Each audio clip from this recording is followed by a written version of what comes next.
Srikakulam నేలన జనించిన doctor Vijaya Bhaskar దిగాసి తెలుగు నాటక రంగానికి తెచ్చే జాతీయ ఖ్యాతి. అణగారిన స్వరముల మాటల తూటాల సిరి నాటకమే ఆయుధమై నిలిచిన సూతరంగస్థలి. శ్రీకాకుళం నేలన జనించిన డాక్టర్ విజయ భాస్కర్ దిగాసి తెలుగు నాటక రంగానికి తెచ్చే జాతీయ ఖ్యాతి.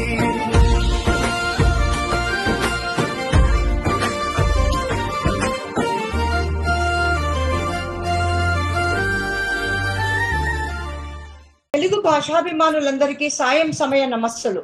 నా పేరు డాక్టర్ దాసోజు పద్మావతి. తెలుగు కూటమి ఆధ్వర్యంలో నిర్వహిస్తున్న రచ్చబండ కార్యక్రమానికి సాదర ఆహ్వానం. ఈనాటి రచ్చబండలో ముఖ్య అతిథిగా మనతో ప్రసంగిస్తున్న వారు డాక్టర్ దీర్ఘాయుష్ విజయ భాస్కర్ గారు.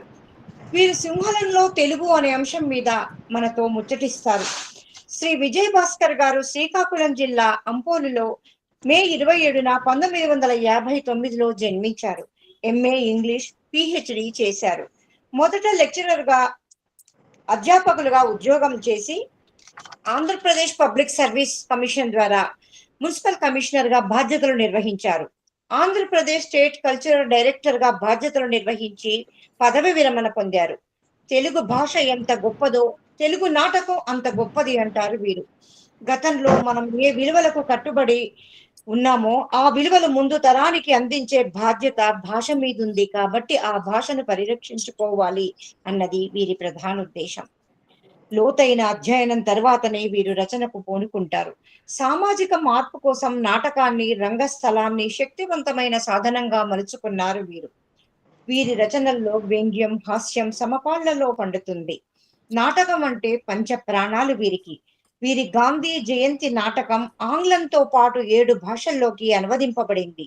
మరో నాటకం పులిస్వారి 150 ప్రదర్శనలతో విశేష ప్రజాదరణను పొందింది. నాట్య శాస్త్రానికి అదనపు జోడింపుగా సూత రంగస్థల శాస్త్రాన్ని రచించారు వీరు. వీరు ఇంతవరకు 10 నంది పురస్కారాలు అందుకున్న సుప్రసిద్ధులు. చాలా గర్వంగా ఉంది సార్ మాకు కూడా. తెలుగు రచనలో గర్భసృష్టి అనే 150 పద్యాలతో రచన చేశారు.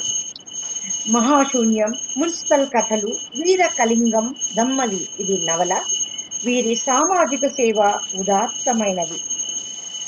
వీరి సొంత ఊర్లో మాతృమూర్తి గారి పేరున ఒక కళ్యాణ మండపం కట్టించి గ్రామ పంచాయతీకి ఇచ్చారు.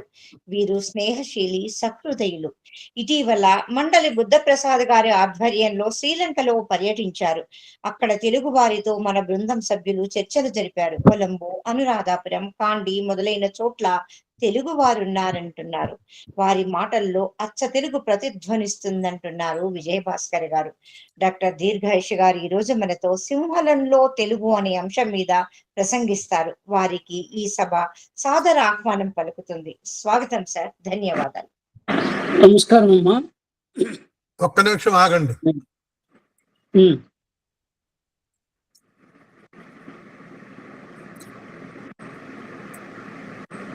చెప్పండి సార్. వీడియో వేస్తున్నట్టున్నారు సార్.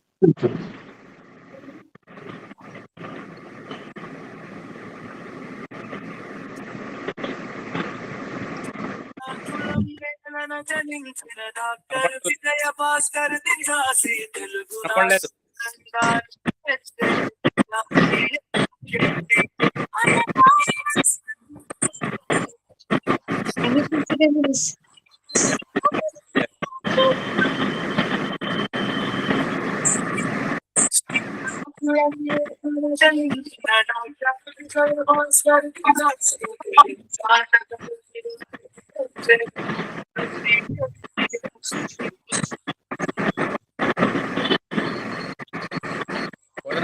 బొమ్మ రావట్లేదు.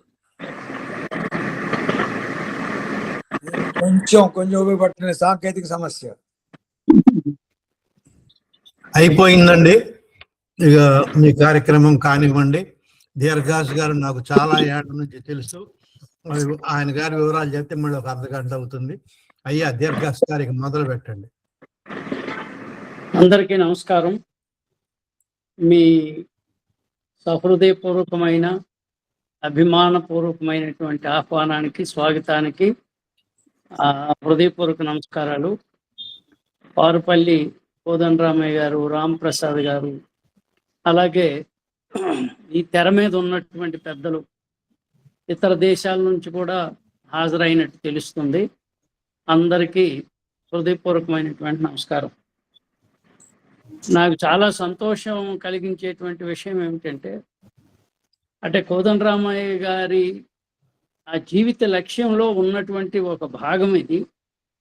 వచ్చేటువంటి రాబోయేటువంటి తరాలకి తెలుగు వాళ్ళ మెదడులో, వాళ్ళ ఆలోచనలో, వాళ్ళ తాలూకా దైనందినటువంటి కార్యక్రమాల్లో తెలుగు ఎంత ఎక్కువగా మనం చొప్పించినట్టయితే అంతగా బతుకుతుంది. మనం ఎలాగూ సగం తెలుగు వాళ్ళం, సగం హిందీ వాళ్ళం, సగం పరభాషకు అంకితం అయిపోయింది కాబట్టి రాబోయేటువంటి చిన్నపిల్లలు, పసిపిల్లల హృదయాల్లో వాళ్ళ మనసులు కూడా చాలా పవిత్రంగా, కలుషిత రహితంగా ఉంటాయి. కాబట్టి అంటే భాషా కాలుష్యం, మనకు అనేకమైన కాలుష్యాలు ఉన్నాయి. ఆహార కాలుష్యం ఉంది, వాతావరణ కాలుష్యం ఉంది. భాషా కాలుష్యం నుంచి అయినా వాళ్ళని కాపాడాలనేటువంటి చాలా సంకల్పం ఉన్నది ఆయనకి. ఈ వయసులో ఆయనకి భగవంతుడు ఎందుకు ఇచ్చాడో మరి, ఆయన ఎందుకు ఆ నిర్ణయం తీసుకున్నారో కానీ పూర్తి స్థాయిలో అంకితం అయిపోయినటువంటి తెలుగు భాష అదృష్టంగా నేను భావిస్తాను. ఆయన లాంటి వారు, ఆయనతో పాటు మీరందరూ కూడా కలిసి పనిచేయడం. నిజానికి మొట్టమొదటగా ఆయనతో కూడి కలిసినటువంటి వ్యక్తి నేనే. అయితే కొన్ని కారణాల వల్ల, ఇతర పని ఒత్తిడి వల్ల అతనితో కలిసి అడుగులో అడుగు వేయలేకపోతున్నందుకు నాకు బాధగానే ఉంది. అయినప్పటికీ కూడా, ఎందుకంటే మా కలయిక కూడా చాలా విచిత్రంగా జరిగింది. ఓసారి అంటే శ్రీలంకకి వెళ్ళే ముందు అమెరికాలో ఒక అడుగు పెట్టి వెంటనే వచ్చేస్తాను శ్రీలంకకి, ఎక్కువ కాలం టైం కూడా తీసుకోను. నేను అమెరికా వెళ్ళినప్పుడు ఒక ఇంటికి వెళ్ళాను. అంటే అక్కడ ఉన్నటువంటి మమ్మల్ని ఆహ్వానించినటువంటి సంఘం ఒక ఇంటికి అప్పచెప్పారు, అక్కడ ఉండండి, మీ బస అక్కడ ఏర్పాటు చేశాము. సరే వెళ్తే అక్కడ ఒక పెద్ద ఆయన ఏదో కాగితాలు రాసుకుంటూ కనిపించాడు. నన్ను పలకరించాడు, చాలా ఆప్యాయంగా పలకరించి, ఇంటిల్లపాది అమ్మాయిలు అందరూ పలకరించి లోనికి తీసుకెళ్ళిన తర్వాత, మీరు అప్పటికి నేను డైరెక్టర్, సంచాలకుడిగా, భాషా సంస్కృతి శాఖ సంచాలకులుగా చేస్తున్నాను. అయితే మీరు మరి తెలుగు భాష మీద ఏమిటి మీ అభిప్రాయం, మరి దీనికి బతికించే విధానం ఏంటి అని అంటే, అప్పుడు నేను అడిగాను, సరే ఇప్పుడు నాకేదో విధానం ఉంటుంది, నా విధానం ఉన్నా కూడా ప్రభుత్వం అనుమతి కావాలి దేనికైనా, మీ విధానం ఏంటి చెప్పండి అన్న. అంటే నాకు చాలా ఆశ్చర్యపోయాను ఆయన తాలూకా భావాలు. అప్పటికే ఆయన రాసుకుంటున్నాడు ఒక పేపర్ మీద. అంటే అందులో నాకు చాలా మనసుకు హత్తుకున్నటువంటి అంశం ఏమిటంటే, మరణించేటువంటి భాషకి, మరణించేటువంటి మనిషి ఎలాగైతే అవసాన దశలో, అంతిమ దశలో మంచాన పట్టుండి కిందకి దిగలేక దిగూపిరి అయిపోయినటువంటి మనిషి ఎలా ఉంటాడో, భాష కూడా అలాగే ఉంటుంది సార్ అన్నాడు. అయ్యా మీరు ఇది వినాలి అని చెప్పి ఆయన రాసుకున్నటువంటి కాగితం మీద అప్పటికి రాసుకున్నాడు ఆయన. మరణించేటువంటి భాషకి కొన్ని లక్షణాలు ఉంటాయా సార్ అన్నాను. ఉంటాయండి తప్పకుండా అని చెప్పి ఆయన మరణించేటువంటి భాషకి, మీరు ఆ పుస్తకం చదివి ఉంటారని అనుకుంటున్నాను, తెలుగే గొప్ప భాష అని చెప్పి తర్వాత నేను ఆ బుక్ వేశాను డిపార్ట్మెంట్ తరఫున. అభిప్రాయాలని చాలా గొప్పగా ఉన్నాయి. ఆ మరణించేటువంటి భాష లక్షణాలు ఏమిటి అనేటువంటివి ఆయన ఒక 6-7 లక్షణాలు చెబితే నాకు నిజంగా చాలా ఆశ్చర్యపోయేటటువంటి పరిస్థితి నాకు ఆ రోజున. ఆయన ఏమంటాడంటే, ముందుగా మాటలకు ముప్పు వస్తుంది, కొత్త మాటలు అవసరం వచ్చినప్పుడల్లా వేరే భాషల నుంచి అరువు తెచ్చుకుంటాము, అలాగే వేరే భాషల నుంచి మాటలను కూడా తమ భాష సంప్రదాయాల ప్రకారం రాయడం చేస్తాం, అంటే వ్యాకరణం కూడా మారిపోతుంది.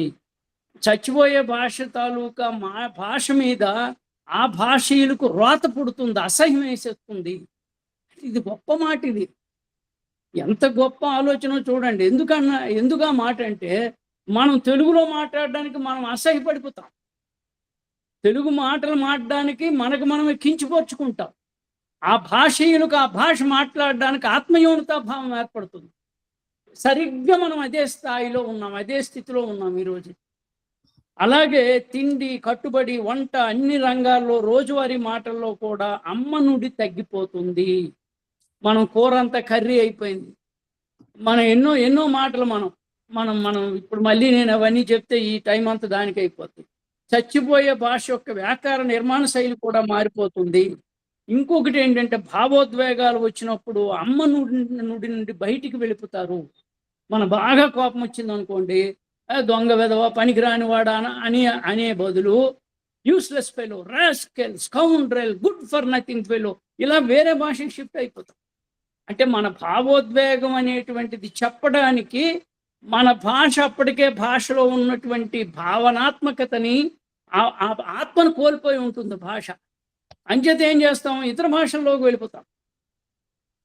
ఆవేశం వచ్చినప్పుడు ఎప్పుడు ఎలా తెలుస్తుంది పలానా భాష మీకు మన తెనాలి రామకృష్ణ కథ కూడా మీరు తెలిసి ఉంటారు. ఒక కథ వచ్చి 4 భాషలు తెలిసిన వాడు నాదే భాష తెలుసుకోండి అంట. చెప్పండి నేను అంటే అన్ని భాషల్లోనూ సమానమైనటువంటి ప్రావీణ్యంతో మాట్లాడతాడు. అప్పుడు తెనాలి రామకృష్ణకు ఒక ఐడియా వచ్చి, ఆలోచన వచ్చి, ఆయనకి నిద్రలో టక్కమని కొడతాడు. కొడితే అమ్మ అని లేచాడు. నువ్వు తెలుగువాడు అన్నాడు. అది అంటే భావంలో, భయంలో, భావోద్వేగంలో ఒక ఆందోళన ఉండేటప్పుడు తల్లి భాషలోకి వెళ్తాం. అంటే భయం వేసినప్పుడు అమ్మ ఒడిలోకి వెళ్ళగలిపోతామో, అమ్మ నడుము చుట్టూ ఎలా పట్టేస్తామో ఆ భాషను కూడా అలాగే మనము హత్తుకుంటాం. అమ్మను హత్తుకున్నట్టే అమ్మ భాషను కూడా హత్తుకుంటాం. అంటే భావోద్వేగంలో వాడి అసలు భాష బయటకు వస్తుంది. కానీ ఇక్కడేమవుతుందంటే చచ్చిపోయేటువంటి భాష ఆ భావోద్వేగాల పరిస్థితిని, మానసిక స్థితిని ఆవిష్కరించలేదు. ఆవిష్కరించడానికి మనకిష్టం ఉండదు. ఈ లక్షణాలన్నీ చూసి ఇదండి మనం చచ్చిపోయేటువంటి భాష తాలూకా లక్షణాలని చెబితే నేను నిజంగా ఆ రోజు నాకు ఎంత ఆనందము, ఎంత సంతోషం వేసిందో. వెంటనే నేను అన్నాను, అయ్యా మీరు ఆ పుస్తకాన్ని మీరు వెంటనే పూర్తి చేసి నాకు పంపించండి, నేను డిపార్ట్మెంట్ తరఫున ప్రింట్ చేస్తాను అన్నాను. అలాగే ప్రింట్ చేశాను. అలాగే ఆయనకి భాషా సేవకుడుగా ఒక ప్రభుత్వం తరఫున గౌరవించడం కూడా చేయటం జరిగింది నా చేతిలో ఉన్నంత వరకు. అయితే తర్వాత మళ్ళీ ఆయన పుస్తకాలు అయిపోయిన తర్వాత మరికొన్ని కాపీలు ఆయన చాలా సమయాన్ని, డబ్బుని ఖర్చు పెట్టి పాపం ఈ భాష కోసం చేస్తున్నాడు. సో మా కోదండరామయ్య గారికి తెలుగు భాష రుణపడి ఉందనే నేను భావిస్తాను. సో ఈ పరిచయ వాక్కులు చెప్పందే నేను ముందుకెళ్ళినట్టయితే ఈ ప్రసంగానికి న్యాయం చేసిన వాడిని కాదు అని చెప్పి మాత్రమే చెప్పడం జరిగింది తప్ప, నేను ఆయన గురించి మీ దగ్గర చెప్పడం అంటే అమ్మ పుట్టిల్లు మేనమామ దగ్గర చెప్పినట్టు ఉంటుంది. ఇది తెలుగువాడి సామెత. కాబట్టి మీ అందరికీ నాకన్నా ఆయన గురించి ఎక్కువ తెలిసినటువంటి వాళ్ళు. అది అక్కడ ఉంచి ఇక అసలు విషయానికి వస్తే, ఈవేళ మాట్లాడుకోవాల్సినటువంటి అంశానికి వస్తే, శ్రీలంకలో మేము గత నెల 15వ తారీఖు నుంచి 19వ తారీఖు వరకు డాక్టర్ మండలి బుద్ధప్రసాద్ గారి ఆధ్వర్యంలో మేము పర్యటించాము. బృందం, చిన్న బృందమే, ఒక 5-6 మంది. అయితే ఈ పర్యటనలో పాల్గొన్నటువంటి వాళ్ళు చాలా గొప్ప వాళ్ళు. తెలుగు భాష పట్ల అంకిత భావము, తెలుగు భాషోద్ధారణకు నడుం కట్టుకున్నటువంటి వాళ్ళే ఉన్నారు. వారిలో మీకు సురవరం ప్రతాపరెడ్డి తెలుగు విశ్వవిద్యాలయం ఉపకులపతి ఆచార్య నిత్యానందరావు గారు, అలాగే అదే యూనివర్సిటీ రిజిస్ట్రార్ డాక్టర్ కోట హనుమంతరావు గారు, అదేవిధంగా ఆంధ్రజ్యోతి పాత్రికేయురాలు అయినప్పటికీ శ్రీమతి అనురాధ గారు, ఆమె పేరు కూడా మీరు వినుంటారు. ఆమె మీకు తెలుగు భాష మీద చాలా ప్రయత్నం చేసేటువంటి, తెలుగువారి ఉనికిని, తెలుగు వాళ్ళ ఆనవాళ్ళు వెతుక్కుంటూ దేశాలు తిరిగినటువంటి మహిళామణి ఈమె. అంతకుముందే Sri Lanka, మయన్మారు, Nepal, Thailand, Malaysia, Vietnam, Indonesia ఇవన్నీ వెళ్ళి వచ్చారు. ఆమె జగమేలిన తెలుగు అని చెప్పి ఓ పుస్తకం కూడా రాశారు. అది కూడా మీరు చూసుంటారు ఆమె. అలాగే చామర్తి మురళీ గారు అని చెప్పి అతను కూడా మాకు ఆంధ్రజ్యోతిలోనే పనిచేస్తున్నప్పటికీ ఆయన ఈమెతో పాటు కొన్ని సందర్భాల్లో కలిసి వెళ్ళటం కూడా జరిగింది. ఆయన కూడా తెలుగు వాళ్ళు ఎక్కడెక్కడ ఉన్నారో, వారి స్థితిగతులు ఏమిటో, వారి భాష, వాళ్ళ ఆర్థికపరమైనటువంటి పరిస్థితి ఏమిటి అని గమనించి స్టడీ చేసినటువంటి, అధ్యయనం చేసినటువంటి వ్యక్తుల్లో చామర్తి మురళి గారు. మేము మండల బుద్ధప్రసాద్ గారు అంటే ఇంక మీకు తెలిసినటువంటి విషయమే అది. ఈనాడు 2 రాష్ట్రాల్లో కూడా కొంత సిగ్గుతోనూ కొంత గర్వంతోనూ చెప్పుకోవలసిన విషయం ఏంటంటే, సిగ్గుతో ఏం చెప్పాలంటే, రాజకీయ నాయకులకు కానీ పెద్ద అంటే సీనియర్ ఉన్నత పదవుల్లో ఉన్నటువంటి ఐఏఎస్ ఐపీఎస్లో అధికారులకు కానీ భాష పట్ల, సంస్కృతి పట్ల చాలా శ్రద్ధ, వాటి పట్ల ఒక అంకితభావం, తెలుగు భాష ఇది, మనం ఆ భాష ఉంటేనే మన జాతి ఉంటుంది, ఆ జాతి ఉంటేనే మాకు ఓట్లు వేస్తారు, ఆ ఓట్లు వేస్తేనే మేము గద్దెలను ఎక్కుతాము, మరి మేము పెద్దలం అనిపించుకుంటాం అనేటువంటి కనీస మినిమం ఇది కూడా, బాధ్యత కూడా లేకుండా ప్రవర్తిస్తున్నారు. కాబట్టి చాలామంది అనే అందాం. అయితే అందుకు విషాదమే విచారించదగినటువంటి విషయం. గర్వపడేటువంటి విషయం ఏమిటి అంటే, అటువంటి ఒక చీకటి పరిస్థితుల్లో, దిక్కుతోచనటువంటి పరిస్థితుల్లో తెలుగు భాష, తెలుగు వారు ఎటు చూడాలో, ఎటు వెళ్ళాలో, తెలుగు భాష సముద్ధరణ కోసం, తెలుగు భాష పునర్జీవనం కోసం ఏం చేయాలో తెలియనటువంటి పరిస్థితుల్లో మన అందరికీ ఒక అండగా, ఏదైనా తెలుగు గురించి మాట్లాడాలి అంటే గుర్తొచ్చేటువంటి పేరు మండలి బుద్ధప్రసాద్ గారు. అందుకు మనం గర్వంగా చెప్పుకోవాల్సినటువంటి అంశమే. ఇది వారి తండ్రి నుంచి వచ్చినటువంటి వంశపారంపర్యమైనటువంటి ఒక సంప్రదాయం, ఓ సంస్కృతి వారి కుటుంబంలో ఉన్నది. ఈ సంవత్సరం అంటే ఆగస్టు 4, 26 నుండి మొన్నటి ఆగస్టు 4 అంటే ఇవాళ 8, 4 రోజుల క్రితమే 26 వరకు కూడా, 25 నుంచి 26 వరకు ఆయన శత జయంతి ఉత్సవం జరిగింది. సంవత్సరం పాటు చేశారు. ఆ సందర్భంగానే మహాపురుషుడు మండలి అని నేను మండలి వెంకటకృష్ణారావు గారి మీద ఒక నాటకం కూడా రాశాను. అది అన్ని జిల్లాల్లో, కొన్ని జిల్లాల్లో వేశాము, ఇంకా జిల్లాల్లో వేయాల్సి ఉంది. ఇదంతా ఎందుకు చెప్తున్నాను అంటే, వారు ఒక్కరే మనకి అటు చూసి 2 రాష్ట్రాల్లో కూడా రాజకీయ నాయకుల్లో ఆహా తెలుగు అంటే ఓహో నేనున్నాను అని పలికేటువంటి ఒకే ఒక స్వరం, ఏకైక స్వరం మండలి బుద్ధప్రసాద్ గారు. వారి నాయకత్వంలోనే మేము వెళ్ళటం జరిగింది. అదేం గవర్నమెంట్ ఎవరికి డబ్బులు ఏమి ఇచ్చినటువంటిది కాదు అది. అంటే మరి గవర్నమెంట్ డబ్బులతో వెళ్ళిపోయారేమో అని అనుకోవచ్చు, కానీ అది కాదు. ఎందుకనంటే అందరం సొంత డబ్బులు పెట్టుకొని వెళ్ళినటువంటి వాళ్ళమే. ఎందుకంటే తెలుగు భాష మీద ఉన్నటువంటి ఇంట్రెస్ట్, శ్రద్ధ, లేదా దాని పట్ల ఉన్నటువంటి ప్రేమ, అభిమానం ఏదైనా మీరు అనుకోండి, దాని మీద వెళ్ళినటువంటి వాళ్ళని. కనుక నేను తెలుగు భాషతో పాటు మరికొన్ని అంశాలు నాకు ఉన్నాయి వెళ్ళడానికి. మాకు శ్రీకాకుళానికి, శ్రీలంకకి క్రీస్తు పూర్వం నుంచి ఉన్నటువంటి కొన్ని సంబంధాలు ఉన్నాయి. అంచేత దాని దృష్టి కూడా నేను వెళ్ళాను. ఇక్కడ మేము వెళ్ళినప్పుడు ఈ తెలుగు భాష ఏమిటి, ఎలా ఉంది అంటే, మేము వెళ్ళడానికి మమ్మల్ని ఆహ్వానించినటువంటి వాళ్ళు, వెళ్ళిన తర్వాత మమ్మల్ని స్వాగతించినటువంటి వాళ్ళు శ్రీలంక తెలుగు కాంగ్రెస్ అధ్యక్షులు శ్రీ అంబుల్గన్, అలాగే కలవి భూషణ్ గారు, రత్న గారు, ఇటువంటి వాళ్ళందరూ కూడా మేము వెళ్ళిన వెంటనే కొలంబో విమానాశ్రయానికి వచ్చి మమ్మల్ని ఆహ్వానించి మాతో పాటు ఫోటోలు తీసుకొని మా సేద తీర్చి అక్కడి నుంచి మేము బయలుదేరడం జరిగింది. ఇది 15 అనకి మనకి శ్రీలంకకి మీలో చాలామంది వెళ్ళి ఉంటారు, తెలిసి ఉంటుంది. చాలా దగ్గర, 2 గంటల్లో విమానంలో వెళ్ళిపోతాం. సముద్రం దాటితే అయిపోయింది అటు పక్క. సో కొలంబో వెళ్ళాము. కొలంబో వెళ్ళిన దగ్గర నుంచి ఆ తరువాత అక్కడి నుంచి అనురాధాపురం అని అక్కడికి వెళ్ళాము. ఆ అనురాధాపురం వెళ్ళేటువంటి దారిలో కలవేవ అనేటువంటి ఒక గ్రామం ఉంది. కలవేవ, అక్కడ కలవేవాలో మసన్న అనేటువంటి తెలుగు నాయకుడు ఉన్నాడు, రాజకీయంలో ఉన్నాడు. మంత్రులు, ఎమ్మెల్యేలు వాళ్ళతో ఆయనకి సంబంధ బాంధవ్యాలు ఉన్నాయి. అక్కడ మన తెలుగు వాళ్ళ సభ జరిగింది. మేము వెళ్ళడానికి మా ప్రయాణం వెనుకున్నటువంటి ప్రణాళికలో ముఖ్య ఘట్టం అది.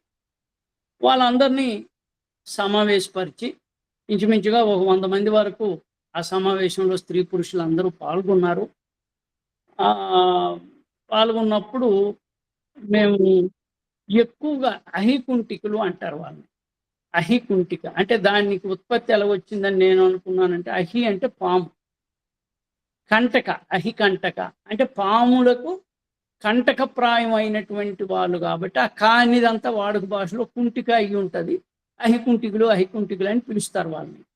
వీళ్ళు ఏం చేస్తారంటే వాళ్ళ పూర్వీకులు ఇప్పుడు కొంచెం ఆ వృత్తి నుంచి కొంతమంది ఉన్నప్పటికీ కొంత దాని నుంచి దూరం జరిగి వేరే వృత్తులు చేసుకుంటున్నారు.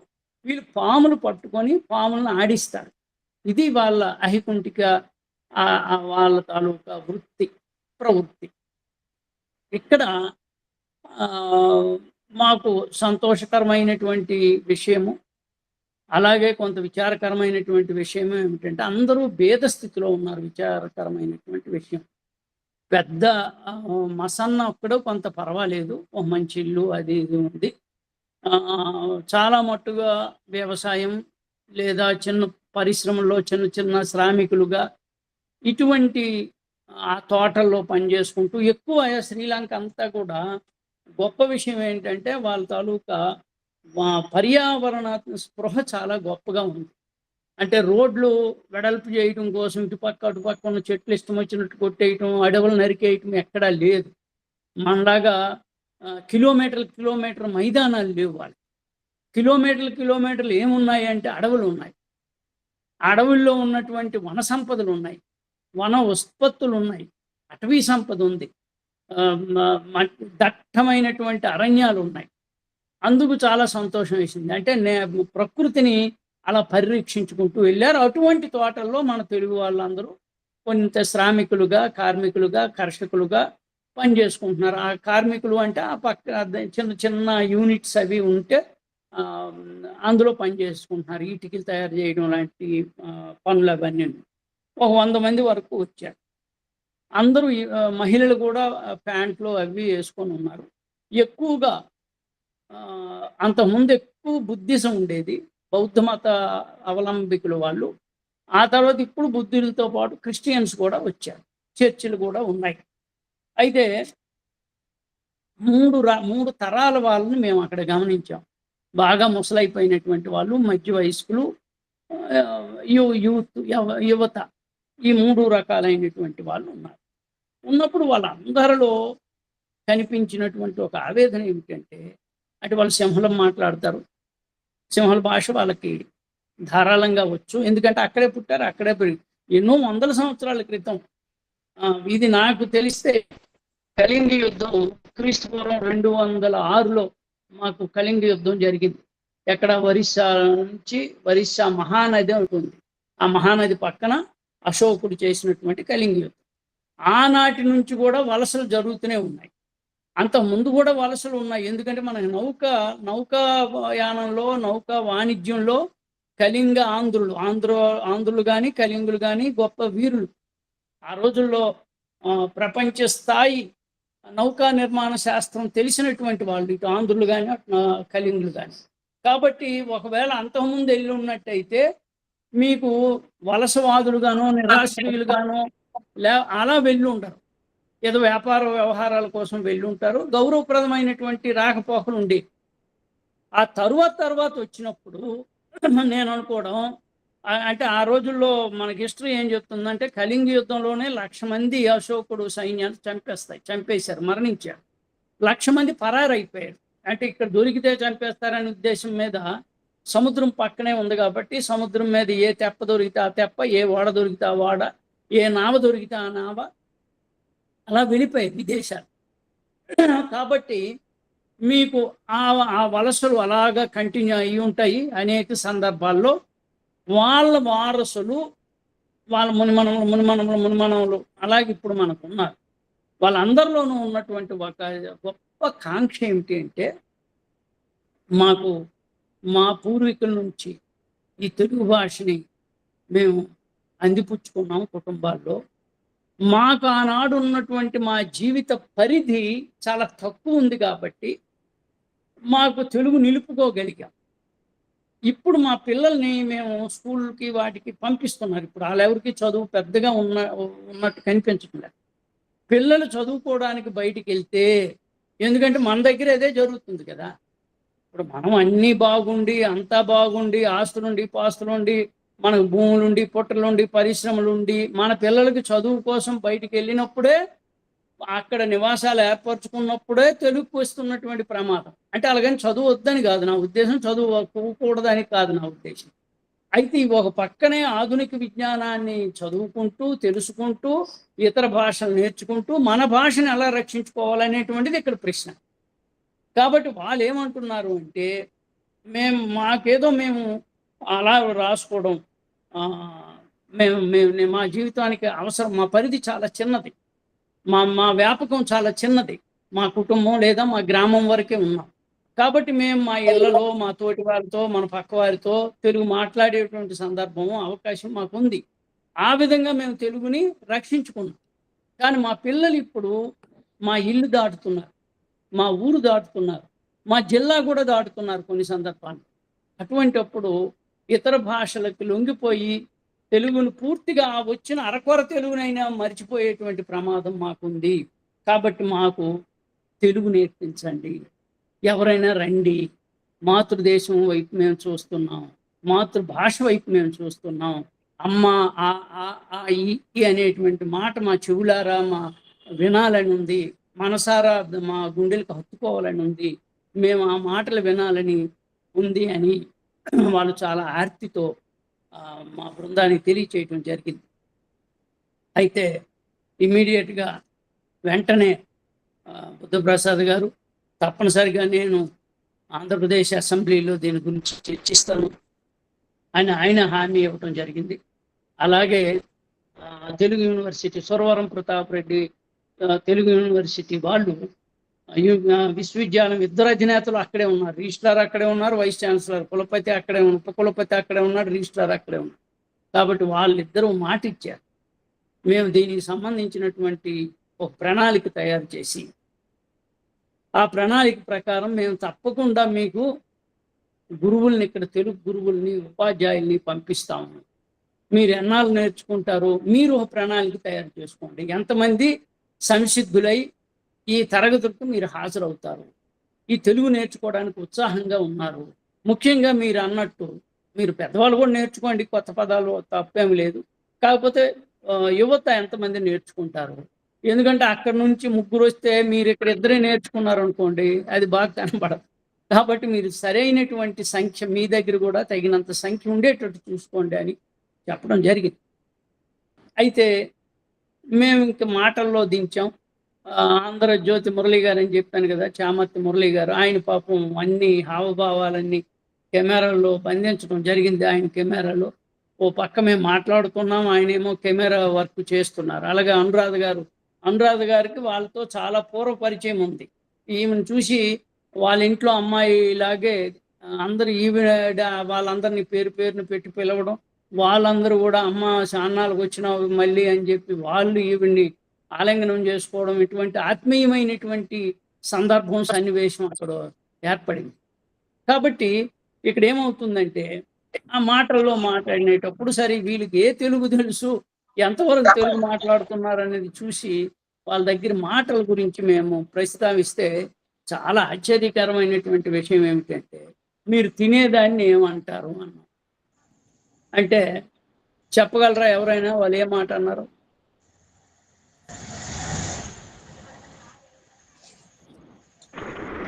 ఎవరైనా వింటున్నటువంటి బువ్వ అనే మాట కన్నా ఇంకొక మాట అన్నారు, కూడు. ఎస్ రైట్, కూడు అన్నారు. అన్నం అంటే తెలియదు అన్నారు, భోజనం అంటే తెలియదు అన్నారు. అంటే వాళ్ళకి అవి అలవాట్లు లేవు. అంటే వాళ్ళ పూర్వీకులు ఎప్పుడు వెళ్ళారో మీరు ఒకసారి గుర్తు చేసుకోండి. అన్నం అనేటువంటిది సంస్కృత పదం.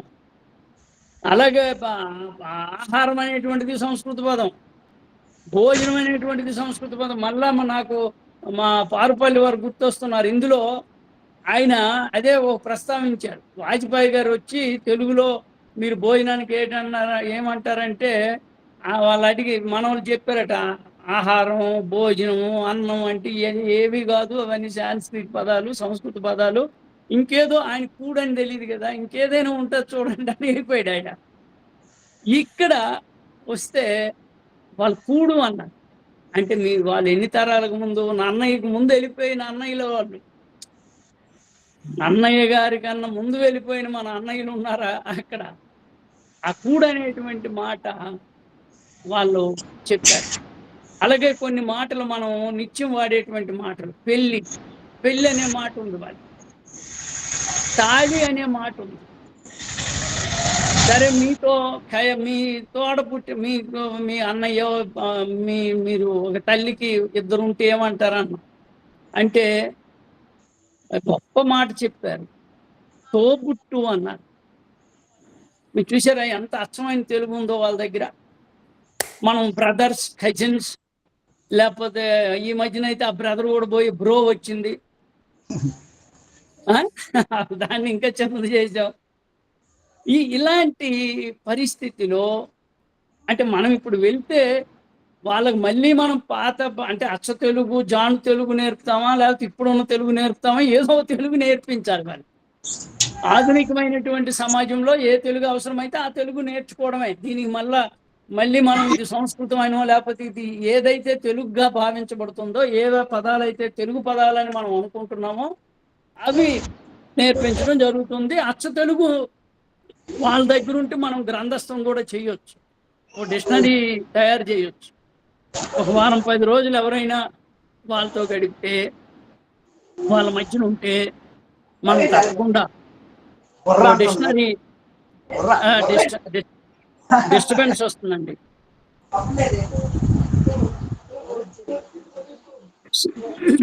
అయితే ఇలాంటి అనుభవాలతో ఇక వాళ్ళ జీవన పరిస్థితులు, ఆర్థిక పరిస్థితులు ఎలాగున్నాయని చూద్దామని ఒక 4-5 ఇళ్ళకి వెళ్ళాము.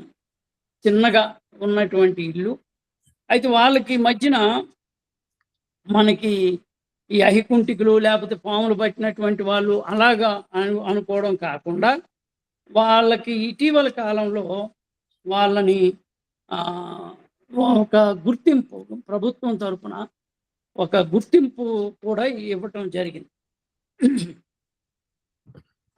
అలా వెళ్ళిన తర్వాత మేము సరే ఇంకా 19వ తారీఖున 18వ తారీఖున ఈ మధ్యలో అనురాధాపురం, క్యాండీ అనేటువంటివి చూసాము. వాటి ప్రత్యేకతలు నేను చెప్తాను. ముందుగా 18కి వచ్చేస్తే 18వ తారీఖున కొలంబో వచ్చి అక్కడ ఉన్నటువంటి కొలంబో సాంస్కృతిక శాఖ మాత్యుడు శ్రీ హినదుమ సునీల్ సేనాని ఆయన్ని కలిసాం.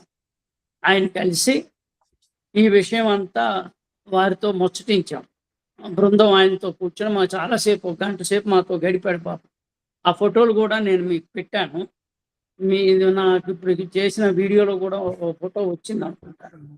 అయితే ఆయన చాలా సహృదయుడు. మనకి హైదరాబాద్ కూడా ఆ మధ్యన ఒకసారి వచ్చారు. అయితే ఆయన ఇదంతా విని, మీరు తప్పకుండా మీరు గురువులను పంపిస్తామంటే తెలుగు నేర్పించడానికి ఇక్కడ ఈ శ్రీలంకలో ఉన్నటువంటి తెలుగు వారికి మీరు తెలుగు నేర్పించడానికి 2 రాష్ట్ర ప్రభుత్వాలు ముందుకు వచ్చినట్టయితే మా తరపున, శ్రీలంక ప్రభుత్వం తరపున అవసరమైనటువంటి అన్ని సహాయ సహకారాలు మేము ఇస్తాము.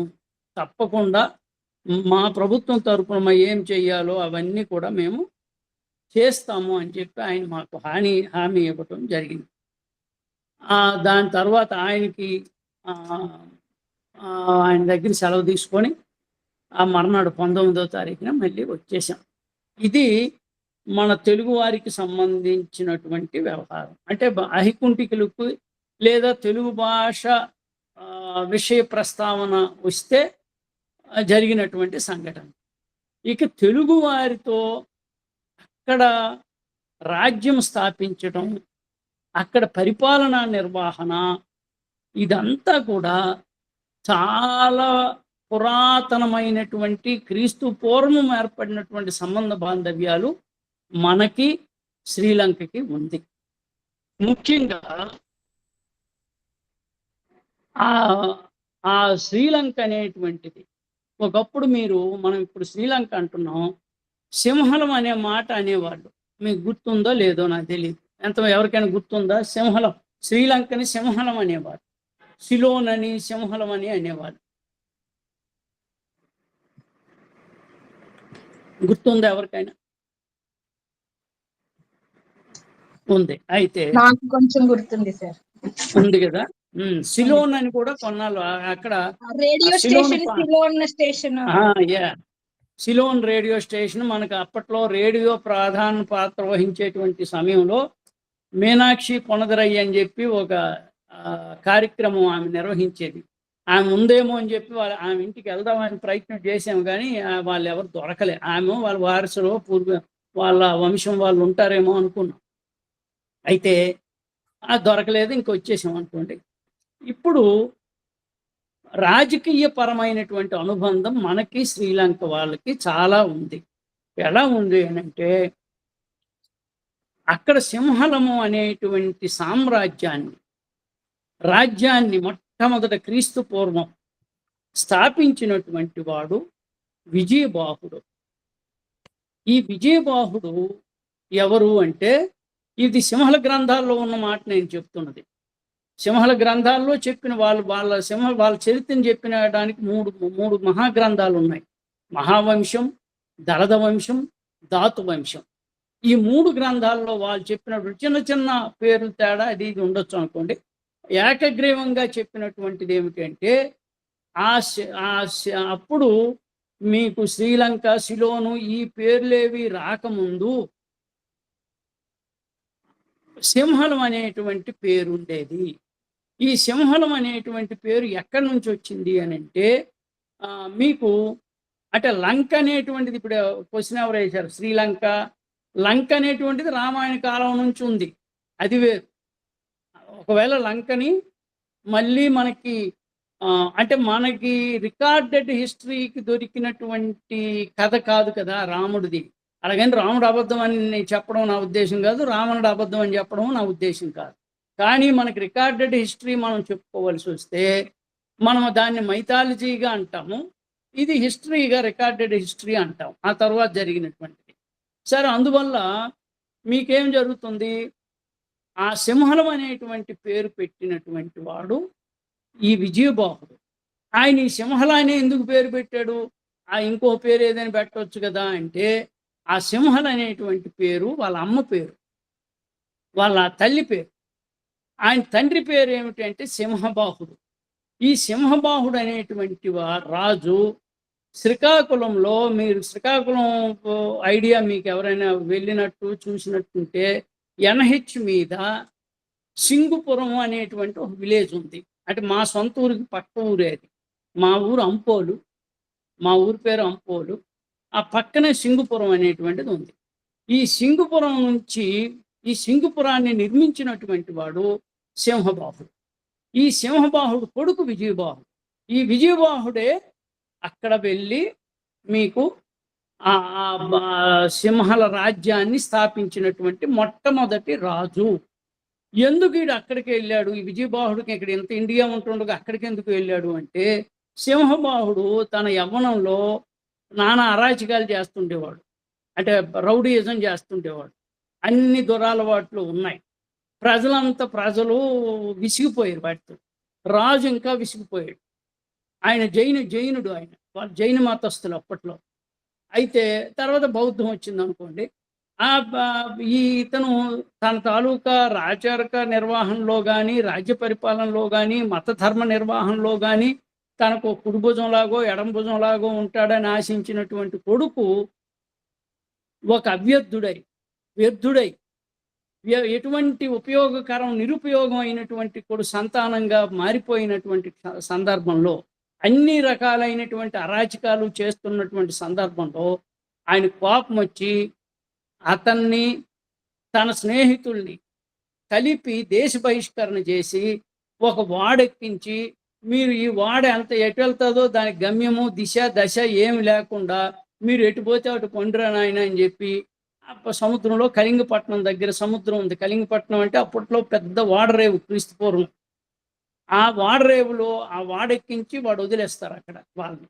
వదిలేస్తే వాళ్ళు అలాగా సముద్రంలో ప్రయాణం చేసి చేసి చేసి ఒక తీరానికి వస్తారు. ఆ తీరం వస్తే ఆ సముద్ర పట్టుకు వచ్చింది, ఓ తీరానికి వచ్చింది. ఆ తీరంలో ఇసుక రాగి వర్ణంతో దగదగ మెరిచేటంట అప్పట్లో. ఇప్పుడు కూడా మరి సూర్యోదయం సమయంలో అలాగ ఉంటే ఉండొచ్చు. ఆ రాగి వర్ణంలో ఉంది కాబట్టి దాన్ని తామ్రపర్ణి అన్నారు. ఆ దీవి పేరు తామ్రపర్ణి. ప్రాకృతంలో తన్నబెన్ని అని ఏదో పేరు. అప్పుడు అక్కడ ఈయన విజయబాహుడు తన స్నేహితులతో వెళ్ళే సమయానికి ఆ శ్రీలంక అంటే ఈరోజు ఉన్న సింహలం అంతా తామ్రపర్ణి అంతా కూడా చిన్న చిన్న తండాలతో గిరిజనులతో ఉన్నటువంటిది. మీరు ఒక్క విషయం గుర్తుపెట్టుకోండి, చాలా రాజ్యాలు భారతదేశంలో కూడా మైదాన ప్రాంతాల కన్నా అరణ్య ప్రాంతాలే ఎక్కువ, కొండలే ఎక్కువ. మీకు మన నల్లమల కానివ్వండి, తూర్పు కనుమలు కానివ్వండి, వెస్టర్న్ ఘాట్స్ కానివ్వండి, పశ్చిమ కొండలు కానివ్వండి, సహ్యాద్రి కొండలు కానివ్వండి, ఏ కొండలు తీసుకున్నా కొండ ప్రాంతాల్లోనే జనవాసాలు ఎక్కువ మంది ఉండేటువంటి సందర్భం. అంటే మైదానాల్లో ఎంతమంది ఉండారో గిరిజన ప్రాంతాల్లో కూడా అంతమంది ఉండేవారు. అటువంటి తండాలుగా ఉండేటువంటి చిన్న చిన్న జట్లుగా, గ్రూపులుగా, బృందాలుగా, గుంపులుగా ఉండేటువంటి ఆ శ్రీలంకలో యక్షులు అనేవారు వాళ్ళని. యక్షులు అంటే యక్షగంధర్వ కిన్నెర కింపురుషులు అది కాదు, ఇది మళ్ళీ వచ్చేసరికి మైథాలజీది. ఆ యక్షులే మనకి ఎక్కులు జక్కులు అన్నారు. జక్కలోళ్ళు అని ఒక కమ్యూనిటీ ఉంది మనకి మైదాన ప్రాంతంలో. ఆ యక్షుల నుంచి వచ్చినటువంటిదే జక్కులు అని. ఇది వాళ్ళని వీళ్ళు ఎక్కడైతే దిగారో ఆ దిగినటువంటి ప్రాంతంలో కంది యక్షుడు అనేటువంటి వాడు పరిపాలిస్తుండేవాడు. అది ఒక చిన్న తండ. అతనికి కువేని అని ఒక అమ్మాయి ఉంది, యవ్వనవతి, అందగత్తె.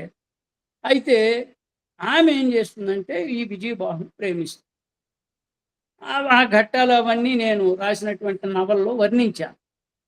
అయితే ఆ కువేని సహాయంతో ఆ కంది యక్షుణ్ణి మొత్తం ఆ తండా నాయకులందరినీ సంహరించి చంపేసి మొత్తం రాజ్యాన్ని ఒక యూనిఫైడ్గా కింగ్డమ్గా చేస్తాడు.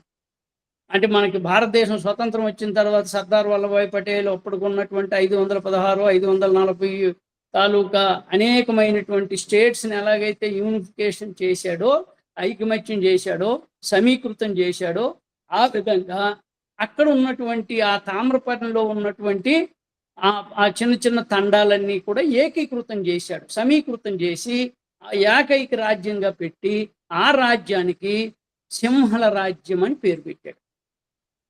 అది సింహలం వచ్చినటువంటి సందర్భం, నేపథ్యం. అయితే అంతేకాదు, ఆ తరువాత కూడా అతని తరువాత విజయబాహుడు ఒక 30 సంవత్సరాలు పరిపాలిస్తాడు. ఆ తర్వాత ఆడి వారసుడు, ఆయన కొడుకులు పిల్లలు లేకపోతే మళ్ళీ సింగపురం నుంచే, అంటే మన శ్రీకాకుళం జిల్లా ఆంధ్రప్రదేశ్ నుంచే మీకు మళ్ళీ పాండుదేవ వాసుదేవుడు అని రాజు, వాడు 30 సంవత్సరాలు పరిపాలించాడు. ఆ తర్వాత వాడి వారసుడు అభయ్ అని చెప్పి ఆయన ఒక 20 సంవత్సరాలు పరిపాలించాడు. ఆయన కొడుకు మళ్ళీ ముత్తు శివ అని చెప్పి ఆయన ఒక 30 సంవత్సరాలు పరిపాలించాడు. ఆ తర్వాత తిస్సా అని చెప్పి, దేవానాం తిస్సా అని చెప్పి ఆయన ఒక 20-30 సంవత్సరాలు పరిపాలించారు. అంటే మన తెలుగువారు అక్కడ ఇంచుమించుగా అంటే అదో 30 ఇదో 30 దగ్గర 100-200 సంవత్సరాలు సింహల రాజ్యం ఏర్పడిన తర్వాత పరిపాలించారు. అది అలాగ ఉంటుండగా ఆఖరి రాజు దానికి క్యాండీ, అనురాధాపురం నిర్మించినటువంటి వాడు విజయబాహుడే. ఆయన కేంద్రంగా రాజధానిగా ఉండేది. ఆ తర్వాత క్యాండీ అని వెళ్ళాం, మేము కూడా వెళ్ళాం. అక్కడ బుద్ధ దంతధాతువు ఒకటి ఉంది. ఆ దంతధాతువు మళ్ళీ శ్రీకాకుళం జిల్లా నుంచి అక్కడ ఆంధ్ర వలసలో దంతవరపు కోట అని ఒకటి ఉంది. ఆ దంతవరపు కోట నుంచి తీసుకొని వెళ్ళి క్యాండీలో ఈ రోజున భక్తి ప్రపత్తులకు మన తిరుపతి ఎంత బిజీగా ఉంటుందో అంత బిజీగా ఉంది అక్కడ.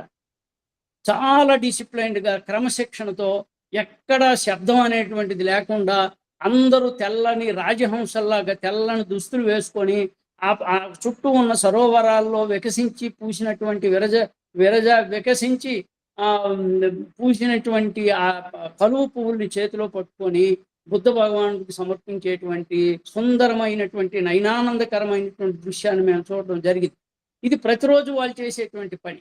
ఎక్కడ గొడవ కానీ, కేకలు కానీ, తోసుకోవడం కానీ, ఆడి జుత్తు ఈడు జుత్తు ఆడు పెట్టుకోవడం కానీ ఎక్కడ ఏం లేదు. సెల్ఫ్ డిసిప్లిన్ అంతా స్వయం క్రమశిక్షణతో ఒక పద్ధతి ప్రకారం ఏం కిక్కురుమని మాట కూడా లేకుండా వెళ్ళి బుద్ధ భగవానుడికి నివాళులు అర్పించేటువంటి ఓ సందర్భం. మంచి క్రమశిక్షణాపూర్వకమైనటువంటి ప్రార్థన చేసుకున్నటువంటి అద్భుతమైనటువంటి సన్నివేశాలు మా బృందం చూసాం. మా బృందంలోని సభ్యులు ఇంతకుముందు ఇప్పుడు అనురాధ గారు చెప్పాను కదా, వీళ్ళు ఇంతకుముందు కూడా వెళ్ళారు. అయితే ఆ దంతం వెళ్ళినటువంటి కథ వేరే ఉంది. మళ్ళీ అది శ్రీకాకుళం జిల్లా నుంచి శ్రీలంకకి 2 సందర్భాల్లో, ముఖ్యమైనటువంటి సందర్భాల్లో బౌద్ధ ధర్మ ప్రచారంలో, బౌద్ధ ధర్మ స్థాపనలో చాలా కీలకమైనటువంటి పాత్ర ఉంది. ఇక చివరి క్యాండీ అని చెప్పాను కదా, ఆ క్యాండీని పరిపాలించినటువంటి చివరి రాజులు కూడా తెలుగువారే. ఇక్కడ మళ్ళీ మనము చాలా గర్వించదగినటువంటి విషయం. క్యాండీ అని చెప్పి క్యాండీ రాజధానిగా ఉన్నప్పుడు క్యాండీ చివరి పాలకులు తెలుగు మూలాలు ఉన్నటువంటి దక్షిణ భారతీయులు నాయక రాజులు. అంటే ఈ నాయక రాజులే ఈ నాయుళ్ళు, వీటి సంబంధ బాంధవ్యాలు ఉన్నటువంటిది. వీళ్ళు 1739 నుండి 1815 వరకు మీకు పరిపాలన చేశారు. మొట్టమొదటి వాడు అంటే చివరి రాజుల్లో, నాయక రాజుల్లో ఉండేటువంటి మొట్టమొదటి వాడు విజయరాజసింహ అనేటువంటి అతను 1739 నుంచి 1747 వరకు పరిపాలించాడు. ఇతనితోనే ఈ నాయక వంశం ప్రారంభమైంది. ఆ తరువాత అతని వారసుడు కీర్తిశ్రీ రాజసింహ అని 1747 నుంచి 1787 వరకు పరిపాలించాడు. ఆ తరువాత రాజాది రాజసింహ అని అతను పరిపాలించాడు.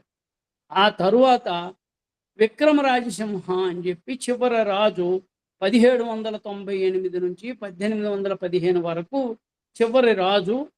అతను బ్రిటిష్ వాళ్ళ చేతిలో 1815లో బందీ అయిపోతాడు, దొరికిపోతాడు. బ్రిటిష్ వారు అతనితో క్యాండీ కన్వెన్షన్ అని చెప్పి, క్యాండీ ఒప్పందం అని చెప్పి ఆయనతో ఇది పెట్టుకొని సంతకం పెట్టించేసి ఆ క్యాండీ నగరాన్ని, శ్రీలంకని స్వాధీనం చేసుకున్నారు. ఆ రాణి వెంకటరంగమ్మ అని చెప్పి ఆమె తాలూకా ఆమె చివరి రోజుల్లో ఆ రాజుని ఆమెని ఎక్కడ ఉంచారు అనేది కూడా మేము కొలంబోలో చూసాం. అంటే మన ఇక్కడికి తీసుకొచ్చి వేలూరు తీసుకొచ్చి దేశ బహిష్కరణ చేసి వేలూరులో 1832లో ఆయన చనిపోతాడు. అంటే ఇంత గాఢమైనటువంటి ప్రాచీనమైనటువంటి అనుబంధం మన తెలుగు వారికి శ్రీలంక వారికి ఉంది. ఒక పక్క ఒక వలసవాదంతో అంటే చేతిలో పట్టుకొని ఆ అన్నం కోసమో, ఉనికి కోసమో, ప్రాణరక్షణ కోసమో, అస్తిత్వం కోసమో, ప్రాణభయంతోనూ వెళ్ళిపోయినటువంటి ఒక రకమైనటువంటి తెగ, మనుషులు, సమూహము, బృందము తెలుగు వారు ఒక రకమైతే, అసలు రాజ్యాలు స్థాపించి, వంశాలు స్థాపించి శ్రీలంకను పరిపాలించినటువంటి రైట్ ఫ్రమ్ మనం తీసుకున్నట్టయితే విజయబాహుడు దగ్గర నుంచి మన లాస్ట్ నాయకరాజు వరకు కూడా చూసినట్టయితే చాలా అద్భుతమైనటువంటి చరిత్ర మనకి శ్రీలంకకి మనకి వాళ్ళకి సంబంధ బాంధవ్యాలు ఉన్నాయి. ఈ క్యాండీలో అక్కడ బుద్ధ దంతధాతు ఉందని చెప్పాను కదా, దాని కథ చెప్తాను టూకీగా, అది కూడా చెప్తాను. అయితే అది ఎక్కడి నుంచి వచ్చింది ఆ దంతధాతువు, అసలు దంతాన్ని మీరు ఎందుకు అంత ప్రాధాన్యత ఇస్తున్నారని కూడా మీకు ఎవరికైనా అనిపించవచ్చు. ఎందుకంటే బుద్ధుడు కుశినారలో చనిపోయినప్పుడు ఆయనకి సంస్కారం చేసి, అగ్ని సంస్కారం చేసిన తర్వాత ఆ అస్థికుల కోసం 7-8 అస్థికులు మిగులుతాయి. ఆ 7-8 అస్థికుల కోసం చాలా రాజవంశాలు యుద్ధాలు చేసుకుంటాయి. ఎందుకు అనంటే ఆ బుద్ధ దంతధాతువు కానీ బుద్ధుని అస్థికలు కానీ ఎక్కడ ఏ రాజ్యంలో ఉంటే ఆ రాజ్యం సుభిక్షంగా ఉంటుంది, పాడి పంటలతో ఉంటుంది, వర్ధిల్లుతుంది, భాగ్యభోగాలతో వర్ధిల్లుతుంది అనేటువంటి నమ్మకం ఆనాడు ఉన్నటువంటి ప్రజలకి గొప్ప నమ్మకం ఉండేది. మహమ్మద్ గురించి కూడా అలాంటి నమ్మకం ఉండేది. మహమ్మద్ అస్థికుల గురించి కూడా అటువంటి ఇది జరిగాయి, యుద్ధాలు జరిగాయని మనం చరిత్ర చెప్తుంది. అంటే మరి ఆనాడు ఉన్నటువంటి నమ్మకం, దాన్ని మనం ఏం చేయలేం. ఇక్కడ మళ్ళీ ఈ బుద్ధ ధాతువు ఇక్కడికి ఎందుకు వచ్చిందంటే, ఇందాక నేను చెప్పినట్టు కుషినారలో బుద్ధుడు చనిపోయిన తర్వాత అతని అస్థికుల్ని ఒక దంతాన్ని, కోరదంతాన్ని, tooth relic, left tooth relic అంటారు దాన్ని ఇంగ్లీష్లో. ఆ టూత్ రెలిక్ని ఆ కుషినార నుండి ద్రోణుడు అనేటువంటి ఒక బ్రాహ్మణుడు, అంటే అక్కడ బుద్ధిజం వచ్చినప్పుడు బుద్ధుని వెనక చాలా మంది బ్రాహ్మణులు బుద్ధిజం తీసుకున్నారు. ఈ కళింగం నుంచి వెళ్ళినటువంటి వాడితను.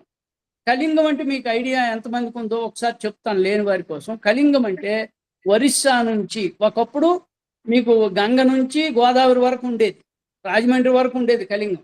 రాను రాను అలాగే తగ్గిపోయి మహానది నుంచి విశాఖపట్నం వరకు ఉండేది. ఉత్తరాంధ్ర అంతా కూడా కళింగంలో భాగం.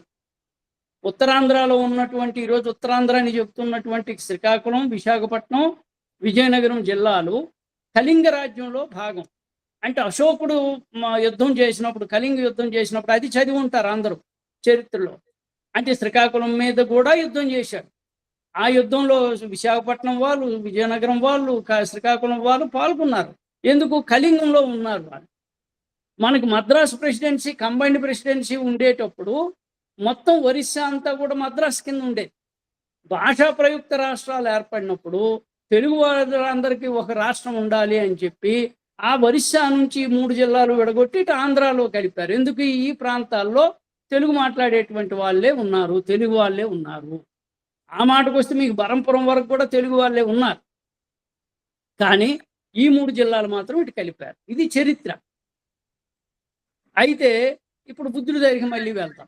బుద్ధుడి దగ్గరికి వెళ్తే ఆ బుద్ధుడు ఆ దంతం తీసుకొస్తే ఈ కళింగంలో ఆనాటికి 2 రాజ్యాలు పక్క పక్కన, హైదరాబాద్, సికింద్రాబాదు, విజయవాడ, గుంటూరు లాగా 2 నగరాలు ఉండేవి.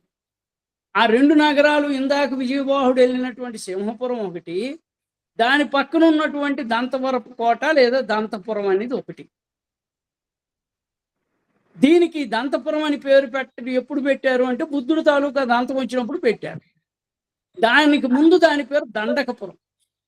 ఆ దండకపురంలో రాజు బ్రహ్మదత్తుడు.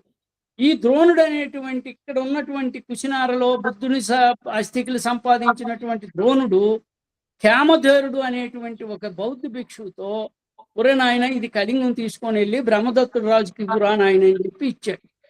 ఇస్తే ఆ బ్రహ్మదత్తుడు దాని మీద గొప్ప స్తూపాన్ని నిర్మిస్తాడు. ఆ స్తూపం ఎంత గొప్పది ఉంటుందంటే, గొప్ప సంపద్వంతమైనటువంటి వజ్ర వైడూర్య గోమేధ పుష్యరాగాలు పొదిగినటువంటి గోడలతో నిర్మించినటువంటి స్తూపం అది. ఆ స్తూపంలో బంగారు సువర్ణ పేటికి తయారు చేయించి, మళ్ళీ ఆ సువర్ణ పేటికిని విలువైనటువంటి రాళ్లతో తాపడం చేసి, ఆ దంతధాతును దాంట్లో ఆ పేటికలో పెట్టి, క్యాస్కెట్ అంటాం, టూత్ రెలిక్ క్యాస్కెట్ అంటారు ఇంగ్లీష్లో, ఆ క్యాస్కెట్లో పెట్టి ఆ పూజలు చేసావు. పూజలు చేస్తే బ్రహ్మదత్తుడు టైం అంతా బాగా జరిగింది. బ్రహ్మదత్తుడి టైంలో అని చెప్పాను కదా, బ్రహ్మదత్తుడే నిర్మించాడు. ఒక 2-3 తరాల తర్వాత గుహశివుడు అనేటువంటి రాజు వచ్చాడు. ఆ గుహశివుడికి హేమమాల కూతురు ఉంది. చూడండి ఎటువంటి పేర్లు, క్రీస్తుపురం పేర్లు ఇవి గుర్తుపెట్టుకోండి. ఇప్పుడు మనం హేమమాలిని అంటే మనం పెద్ద హీరోయిన్, ఆమెను మనం ఊహించుకుంటాం. కానీ ఆ రోజుల్లోనే వాళ్ళు హేమమాల అనేటువంటి కూతురు గుహశివుడికి ఉంది. ఆమెను పెళ్లి చేసుకున్నవాడు దంతకుమారుడు. అంటే గుహశివుడు అల్లుడు దంతకుమారుడు, కూతురు హేమమాల. మీరు నాకు ఇందాక వచ్చినటువంటి వీడియోలో ఒక గోడ మీద ఒక ఫోటో చూసుంటారు మీరు, మళ్ళీ ఒకసారి చూడండి. అలాగే ఇద్దరు, ఒక ఋషికన్యలాగా, ఇంకొకడు ఒక ఋషిలాగా, ఒక 2 ఫోటోలు ఉంటే, ఆ శిల్పాలు ఉంటే, ఆ కింద నేను తీసుకున్నటువంటి ఫోటో ఒకటి ఉంది. నేను అక్కడ కింద నిలబడి ఫోటో తీసుకున్నాను. అది కూడా పెట్టారు. వీళ్ళిద్దరూ అతని కూతురు అల్లుడు నార్త్ ఇండియా నుంచి ఉత్తర భారతం నుంచి దీనికోసము ఏది దంతధాతు ఎవరు ఏ రాజ్యంలో ఉంటే వాళ్ళకి సంపదలు సకల సంపదలు అన్నారు కదా, అంచేత ఆ దంతధాతువుని తీసుకెళ్లాలని చెప్పి ఉజ్జయిని వైశాలి వీళ్ళందరూ వచ్చి యుద్ధం చేస్తారు. యుద్ధానికి కళింగంకి చుట్టూ ఆవరణ సరిహద్దుల్లోకి సైన్యం మోహరించి ఉంది. ఈ గుహశివుడు తప్పించుకోవడానికి వీల్లేని పరిస్థితి వచ్చింది. యుద్ధం చేసి గెలుస్తామంటే గ్యారంటీ లేదు, ఎందుకంటే చిన్న రాజ్యం అది, ఓ సిటీ అంతే. అప్పుడు ఈయన ఏం చేశాడు గుహశివుడు అంటే, మీకు ఆ కూతుర్ని అల్లుడిని పిలిచాడు. రే అమ్మా, శత్రువులేమో మన దేశం మీద దండయాత్రకు రెడీగా వచ్చి ఉన్నారు, సరిహద్దుల్లో వచ్చారు, మోహరించేశారు. మనం ఒకవేళ ఓడిపోతే ఈ దంతధాతువుని తీసుకొని వెళుపుతారు, అది అరిష్టం అది. కాబట్టి నేను వెళ్తాను యుద్ధానికి, మీరేం చేస్తారు? ఈ దంతధాతువుని తీసుకొని మీరు కళింగపట్నంలో వాడెక్కి సింహలం వెళ్ళిపోయింది. సింహంలో మహాసేనుడు అనేటువంటి నా మిత్రుడు ఉన్నాడు, ఆయన బౌద్ధుడు. కాబట్టి అక్కడికి మీరు చేరిస్తే దీని గౌరవ మర్యాదలు ప్రతిష్ట అన్ని నిలబడతాయి, లేకపోతే వీళ్ళు ఏం చేస్తారో తెలియదు అని చెప్పి కూతుర్ని అల్లుడిని వాడెక్కిస్తాడు. ఆయన యుద్ధంకి వెళ్ళాడు, యుద్ధంలో చచ్చిపోయాడు, అది పక్కన పెట్టాడు. వీళ్ళు ఏం చేశారంటే అక్కడ కళింగపట్నంలో వచ్చి మన పెడ్న, నాగాయిలంక, బుద్ధప్రసాద్ గారు, రావణగడ్డ, ఆ పక్కనే సముద్రం ఉంది కదా, అప్పుడు ఉప్పునొచ్చింది మండలి వెంకటకృష్ణారావు గారి టైంలో 1977లో పెద్ద సునామీ వచ్చింది. ఆ సముద్రం గుండా అక్కడికి వస్తే నాగాయిలంకలో ఆ షిప్ బ్రేక్ అవుతుంది. ఒక 2-3 రోజులు అక్కడ ఉండి దాన్ని బాగు చేయించుకొని మళ్ళీ ఇక్కడికి వెళ్ళి ఆ దంతధాతువుని క్యాండీలో పెట్టారు. అంటే ఆ మహాసేనుడికి అప్పచెప్పారు. ఆ తర్వాత వాళ్ళు అక్కడ ఆ క్యాండీ దేవాలయం ఏదైతే ఉందో ఇప్పుడు నేను చెప్పానే, భక్తి శ్రద్ధలతో పూజిస్తున్నారు, క్రమశిక్షణతో ఆరాధిస్తున్నారని, అక్కడ పెట్టి దాన్ని పూజలు చేస్తున్నారు. అది ఈనాటికి ఉంది. అంచేత అక్కడ ఉన్నటువంటి రాజ్యం మన తెలుగు వాళ్ళు స్థాపించినటువంటిది. అక్కడ బ్రిటిష్ వారు తీసుకున్నది మన తెలుగు వారి నాయకరాజుల నుంచి వాళ్ళు హస్తగతం చేసుకున్నది. అక్కడికి ఈనాటికి కూడా బుద్ధుని రూపంలో, బుద్ధుని ఆనవాలుగా, బుద్ధ మహిమ, బుద్ధ ధర్మానికి సాక్షిభూతంగా పూజలు అందుకున్నటువంటి దంతధాతువు ఏదైతే ఉందో అది మన తెలుగుదేశం నుంచి వెళ్ళినటువంటిది, తెలుగు వాళ్ళు అందించినటువంటిది. ఇది మనకి శ్రీలంకకి ఉన్నటువంటి గొప్ప రాజకీయమైనటువంటి, మతపరమైనటువంటి, జనసామాన్యానికి సంబంధించినటువంటి ప్రాచీనమైనటువంటి సంబంధ బాంధవ్యాలు. ఇది ఇందుకోసం నేను అక్కడికి ఇదంతా కూడా నేను వీరకళింగం అనే ఒక నవల రాశాను. దీన్ని ఇంగ్లీష్లో కూడా ట్రాన్స్లేట్ చేశాను, ద వ్యాలియంట్ కళింగ అని. ఇది వ్యాలియంట్ కళింగ అనేటువంటి నవల అక్కడ ఉన్నటువంటి మంత్రి గారికి కూడా బహూకరించాం. ఇదంతా చెప్పాం నేను ఆ సేమ్ ల్యాండ్ నుంచి వచ్చినటువంటి వాడిని, సార్ మీ క్యాండీలో ఏదైతే బుద్ధ దంతధాతు ఉందో ఆ దంతధాతు నా జన్మభూమి నుంచి వచ్చింది, మా తెలుగు నేల నుంచి వచ్చింది, మా తెలుగు భాష, మీ నాయకరాజులు కూడా, మిమ్మల్ని పాలించినటువంటి నాయకరాజులు కూడా మా తెలుగు వాళ్ళే అని అక్కడ వాళ్ళకి చెప్తే ఆయన చాలా సంతోషించి, చాలా అభినందించి, మనకి తప్పకుండా తెలుగు వారికి ఇది రేపు రిలీజ్ 10వ తారీఖున రిలీజ్ కాబోతున్నటువంటి ఇంగ్లీష్ నవల ద వ్యాలియంట్ కళింగ అని. దీన్ని వీరకళింగాన్ని తెలుగు ఇంగ్లీష్లో కూడా ట్రాన్స్లేట్ చేశాం. ఈ ఇంగ్లీష్ది తెలుగుకి ఇస్తే ఆయనకు అర్థం కాదు కాబట్టి మంత్రి గారికి, శ్రీలంక మంత్రి గారికి మేము దీన్ని హ్యాండ్ ఓవర్ కూడా చేశాం. ఆ ఫోటోలు కూడా మీకు పంపించారు, దీంట్లో ఉంటాయి. ఇది మన తెలుగు వారికి, శ్రీలంకకి మా పర్యటన వెనుక ఉన్నటువంటి పరమార్థం. మన తెలుగు వారిని అక్కడ మనస్ఫూర్తిగా చూసాం, చాలా ఆనందించాం. వాళ్ళకి ఆ తెలుగు భాష పట్ల ఉన్నటువంటి మమకారం, ప్రేమ, వాళ్ళ తెలుగు మాటల్ని, వాళ్ళు మనం మర్చిపోయినటువంటి మాటల్ని వాళ్ళు చాలా భద్రంగా పెట్టుకొని వాళ్ళ వాడుక భాషలో, వాళ్ళ జనజీవితంలో, దైనందిన జీవితంలో వాళ్ళు వాడుకున్నటువంటి విధానం కూడా చూసి చాలా సంతోషం వేసింది. అచ్చమైనటువంటి తెలుగు వాళ్ళు, మనకన్నా వాళ్ళు అన్పొల్యూటెడ్ తెలుగు పీపుల్, మనం పొల్యూటెడ్ అనుకోండి. ఇది విషయం. కలుషిత రాహితమైనటువంటి తెలుగు వాళ్ళు కాలుష్యానికి గురైపోయి బాధపడుతున్నటువంటి వాళ్ళు మనం. ఇందులో మీకు ఏమైనా సందేహాలు, ఏమైనా విశదీకరణలు విపులీకరణలు కావాలంటే చెప్పడానికి నేను సిద్ధంగా ఉన్నాను. ముందు ఒక నమస్కారం విషయం సార్. అండి ముందు ఒక విషయం అండి, మీరు నవల రూపంలో రాస్తే దానికి కొన్ని పరిమితులు ఉంటాయి. నవల అవును. కాకుండా వ్యాసంలాగా రాయండి. మీ దగ్గర ఎంత విషయం ఉందంటే ఇది మీతో అంతమైపోయే పరిస్థితి. దాని వ్యాసంలాగా రాయాలని ఒక కోరిక. అలాగే రెండవది, తప్పకుండా. మహేష్ గారు ఇంగ్లాండ్ నుంచి, సౌత్ ఆఫ్రికా నుంచి సీతారామరాజు గారు, ఉమాపతి కట్టమంచి ఆయన ఉద్యమానికి ఆర్థికంగా సహాయపడే ఆయన షికాగో ఓకే. నుంచి వచ్చారు. వారికి ధన్యవాదాలండి. ఈ డాక్టర్ గారు విజయవాడలో ఉంటారు, అరవపల్లి పట్టాభి గారు, వారు చెయ్యెత్తారు. ఏమన్నా మాట్లాడతారండి మీరు? సరే, ఇంకెవరైనా మాట్లాడొచ్చు. మాట్లాడే ముందు ఏం చేయాలంటే ప్రతి వాళ్ళు, నేను గత 15 రోజుల్లో తెలుగు కోసం ఏం చేశాను, వచ్చే 15 రోజుల్లో ఏం చేయబోతాను ముందు చెప్పాలి. అలా చేయకపోతే మిమ్మల్ని మోగపరుస్తారు. మీరు గత 15 రోజుల్లో ఏం చేయలేకపోయానని చెప్పండి. వచ్చే 15 రోజుల్లో ఏం చేయాలో తెలియకపోతే కనీసం నేను ఈ యూట్యూబ్లో తెలుగుకోవడం పేరు మీద వచ్చే వీటిని చదివి వాటికి నేను వ్యాఖ్యలైన పెడతానని చెప్పండి. ఇక రాళ్ళు వేయండి విజయ భాస్కర్ గారి వైపు.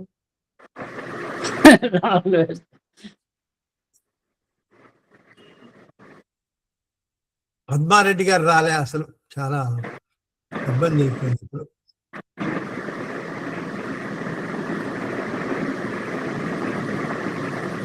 సరే, వీళ్ళందరూ వచ్చే ముందు మీకు ముందు ధన్యవాదాలు చెప్తాము. అమ్మ, ధన్యవాదాలు చెప్పు తల్లి.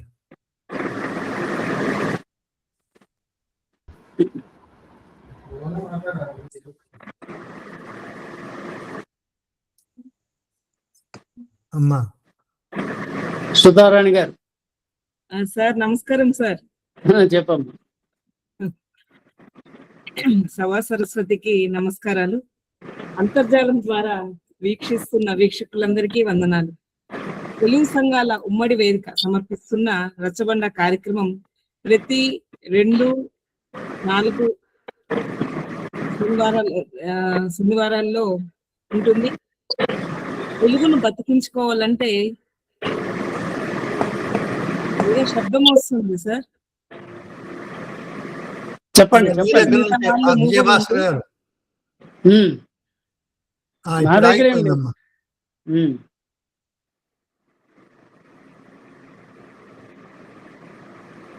తెలుగును బతికించుకోవాలంటే తెలుగు భాష ప్రాధికార సంస్థ ఏర్పాటుతో పాటు ప్రతి కొలువుకు తెలుగులోనే పరీక్ష పెట్టాలని, ప్రతి బడి కళాశాలలో తెలుగును ఒక తప్పనిసరి విషయంగా నేర్పాలని, ఇతర రాష్ట్రాల్లో దేశాల్లో ఉన్న తెలుగు వారికి తెలుగు చదివే వీలు మనం కలిగించాలని, అన్ని రాష్ట్రాల్లో అచ్చ తెలుగు మాటలను సేకరించి బతికించుకోవాలని పెద్దలు శ్రీ చెన్నూరి ఆంజనేయరెడ్డి గారు, శ్రీ పారుపల్లి కోదండరామయ్య గారు, డాక్టర్ దీర్ఘాసి విజయ భాస్కర్ గారు, లక్ష్మీరెడ్డి గారు, ఆచార్య గౌరీశంకర్ గారు మరియు నేను ధర్మకర్తలుగా తెలుగు కూటమి ఏర్పడింది. ఈనాటి మన తెలుగు కూటమికి ముఖ్య అతిథిగా విచ్చేసినటువంటి కేంద్ర సంగీత నాటక అకాడమీ పురస్కార గ్రహీత అయిన తెలుగు నాటకకర్త, వీరు ఆధునిక తెలుగు నాటక సృజనలో రాశితో పాటు వాసి జనసామాన్యానికి తెలుగు చేరువ చేసినటువంటి దీర్ఘాసి. వీరి గురించి ఒక చిన్న మాట చెప్పుకుందాం. దీర్ఘాసి జయీ భవ దిగ్విజయీ భవ. శ్రీకాకుళం అంపోల్లో సూర్యనారాయణ వరాలమ్మ వరపుత్రుడయ్యారు. అక్షరాలు దిద్ది నాటక రచనలో కొత్త ప్రయోగాలకు శ్రీకారం చుట్టారు. అధ్యాపకులుగా, పురపాలక అధికారిగా వివిధ పదవులను చేపట్టారు. భాషా సాంస్కృతిక శాఖ సారథులై అమాత్యులకు ఆంతరింగులయ్యారు. ఎందరో కళాకారులను ముఖాముఖి ద్వారా పరిచయం చేశారు. స్నేహం, మంచితనం మూర్తిభవించిన వ్యక్తిగా అందరి మన్ననలు పొందారు. తెలుగు భాష సాహిత్య ప్రస్థానాన్ని నేడు అద్దంలో మాకు చూపారు. నవల, కవిత్వ ప్రక్రియలెన్నో రాసిన నాటక రచననే మక్కువ అన్నారు. చిన్ననాడు తాను చూసిన నాటకాలే తనకు స్ఫూర్తి అన్నారు. తూర్పు తెల్లారింది నాటక ప్రస్థానాన్ని ప్రారంభించారు. నాటక అగ్రగణ్యులు మిశ్రో దగ్గర నాటక రచనకు మెరుగులు దిద్దారు. శత్రువు, గృహప్రవేశం, రాజుగాడు రాజైనాడు నాటకాలు ఎన్నో రాశారు. ఏ ప్రాంతంలో ఉన్నా స్పందించే గుణం ఉంటే చాలన్నారు. నాటకానికి మాండలికాలు అడ్డు కావని నిరూపించారు. సురవరం, గాంధీ జీవన గాథలకు నాటకాలతో జీవం పోశారు. భగవంతుని అలిఖిత శాసనమే జీవన్ నాటకం అన్నారు. నాటకం సమాజంలో చైతన్యాన్ని కలిగిస్తుందన్నారు. నాగరికతకు జీవం పోసే సేవకులకు పట్టం కట్టారు. రమణ, కైకాల, రఘుబాబు, శకుంతల వంటి వారెందరో నటించారు. నాటకానికి నటన ద్వారానే పరిపూర్ణత వస్తుందన్నారు. నాటకం చూసి చెడిపోయిన వాడు భూమిలో లేదన్నారు. ఎన్నో భాషల్లో నాటకాలు అనువాదమై జనాదరణ పొందారు. కేంద్ర సాహిత్య పురస్కారంతో పాటు కాంస్య, రజిత, బంగారు, నంది పురస్కారాల వెల్లువకు నమస్కారం పెట్టారు. రాబోయే కొత్త తరాలను ప్రోత్సహిస్తూ స్వాగతించాలన్నారు. యువత సమయాన్ని దుర్వినియోగం చేసుకోవద్దన్నారు. సృజనాత్మక శక్తితో పాటు కొనసాగించే గుణం ఉండాలన్నారు. చిత్ర, టీవీ రంగాల ప్రభావంతో కుదేలవుతున్న నాటక రంగానికి చేతినిస్తున్న దీర్ఘాసి జయీభవ, దిగ్విజయీభవ.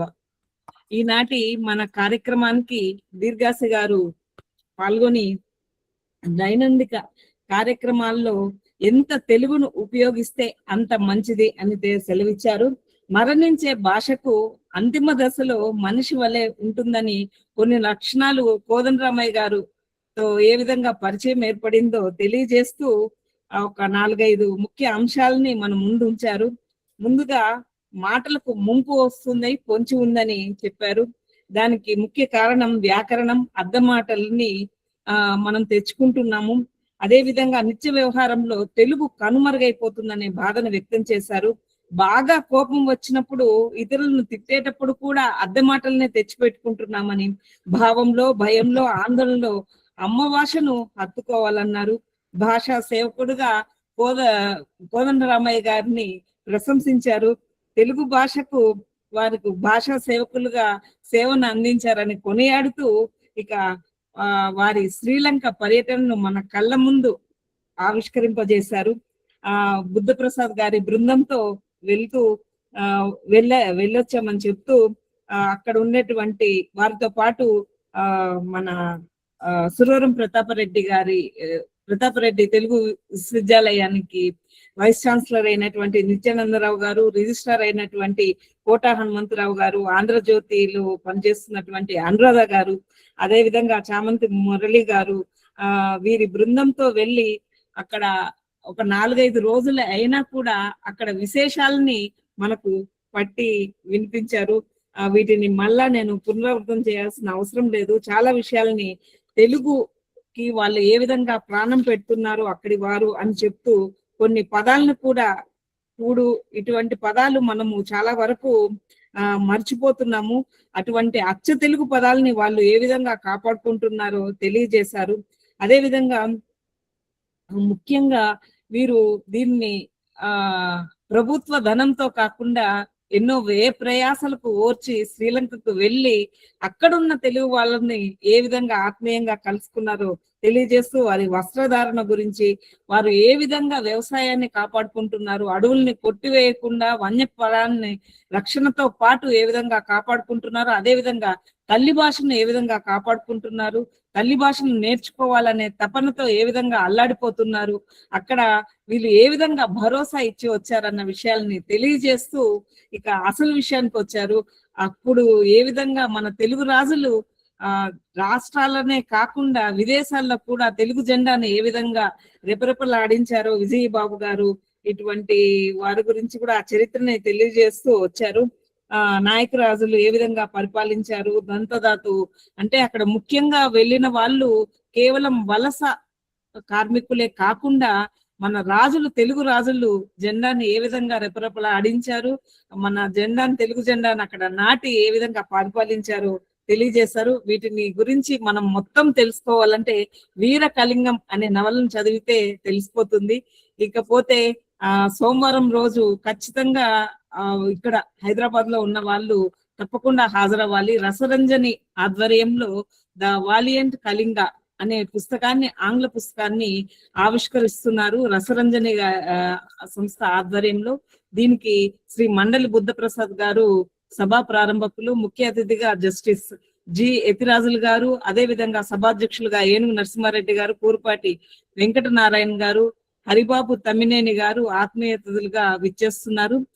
దీనిని తంగిరాల శ్రీలత గారు దీనిని ఆంగ్ల అనువాదం చేశారు. ఇందులో మన తెలుగు భాషకి సంబంధించి ఏ విధంగా కొన్ని తెలుగు రాష్ట్రాలకు మాత్రమే ఈ చరిత్ర పరిమితం కాకుండా ఆంగ్లంలో ఇతర దేశాల్లో ఉన్నటువంటి తెలుగు వాళ్ళకి కూడా చేరువయ్యే విధంగా దీన్ని రాశారు. తెలుగు మాత్రమే కాదు, ఇతర భాషల వాళ్ళు కూడా చదివి తెలుగు వాళ్ళ ఔన్నత్యాన్ని ఏ విధంగా చాటుతారు అన్న విషయాన్ని కూలంకుషంగా ఈ నవల ద్వారా తెలియజేస్తున్నారు. కాబట్టి వీళ్ళున్న వారందరూ కూడా తప్పకుండా ఆ కార్యక్రమానికి హాజరు కావాలి. సార్, మాకు మీ అమూల్యమైనటువంటి సమయాన్ని మా కోసం కేటాయించి శ్రీలంకకు సంబంధించిన సింహళం సిలోన్ అనేది మేము చిన్నప్పుడు వింటూ ఉన్నాము. ఆ రేడియో ఏ విధంగా ధారావాహికంగా వస్తుందో వాటిని ప్రత్యక్షంగా ఈ రోజు ఈ మాటల ద్వారా అక్కడ విశేషాలని తెలుసుకున్నాం. ఇంకా పూర్తిగా తెలుసుకోవాలంటే తప్పకుండా మీ పుస్తకాన్ని మేము చదువుతామని తెలియజేస్తున్నాం. ధన్యవాదాలు సార్. ఇప్పుడు ఒక చిన్న సంగతి అండి, మీ వెంబడి అనురాధ పిచ్చి పిల్లలాగా తిరుగుతుంది అనుకుంటున్నారు. మీకన్నా తెలియగలది. సింహళంలో ఒక ఊరి పేరే తన పేరు పెట్టించుకుంది, అనురాధపురం. మీరేం చేశారండి? సరిగ్గా వేరే వాళ్ళు ప్రశ్నలు వేయండి.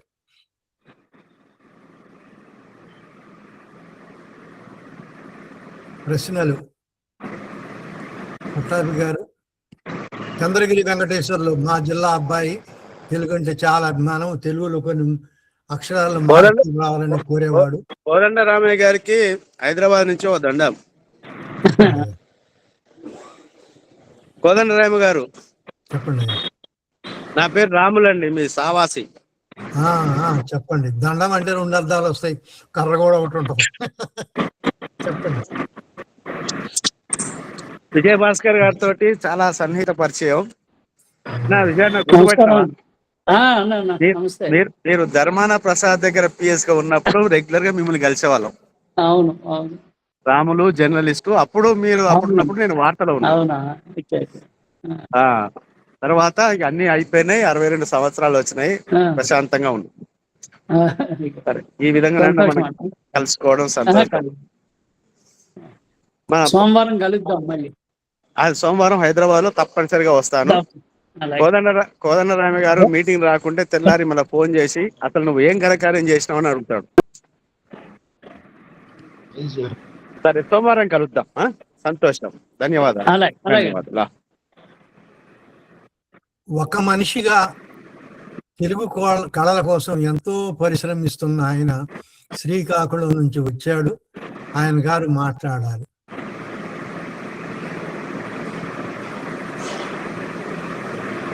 ఎవరు?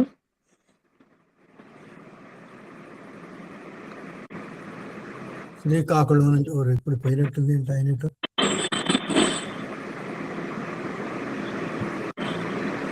ఇంకెవరైనా మాట్లాడతారా? అయ్యా వెంకటేశ్వర్లు, నువ్వేమన్నా? బద్రి కోర్మారావు అనుకుంటా. బద్రి కోర్మారావు గారు ఉన్నారు.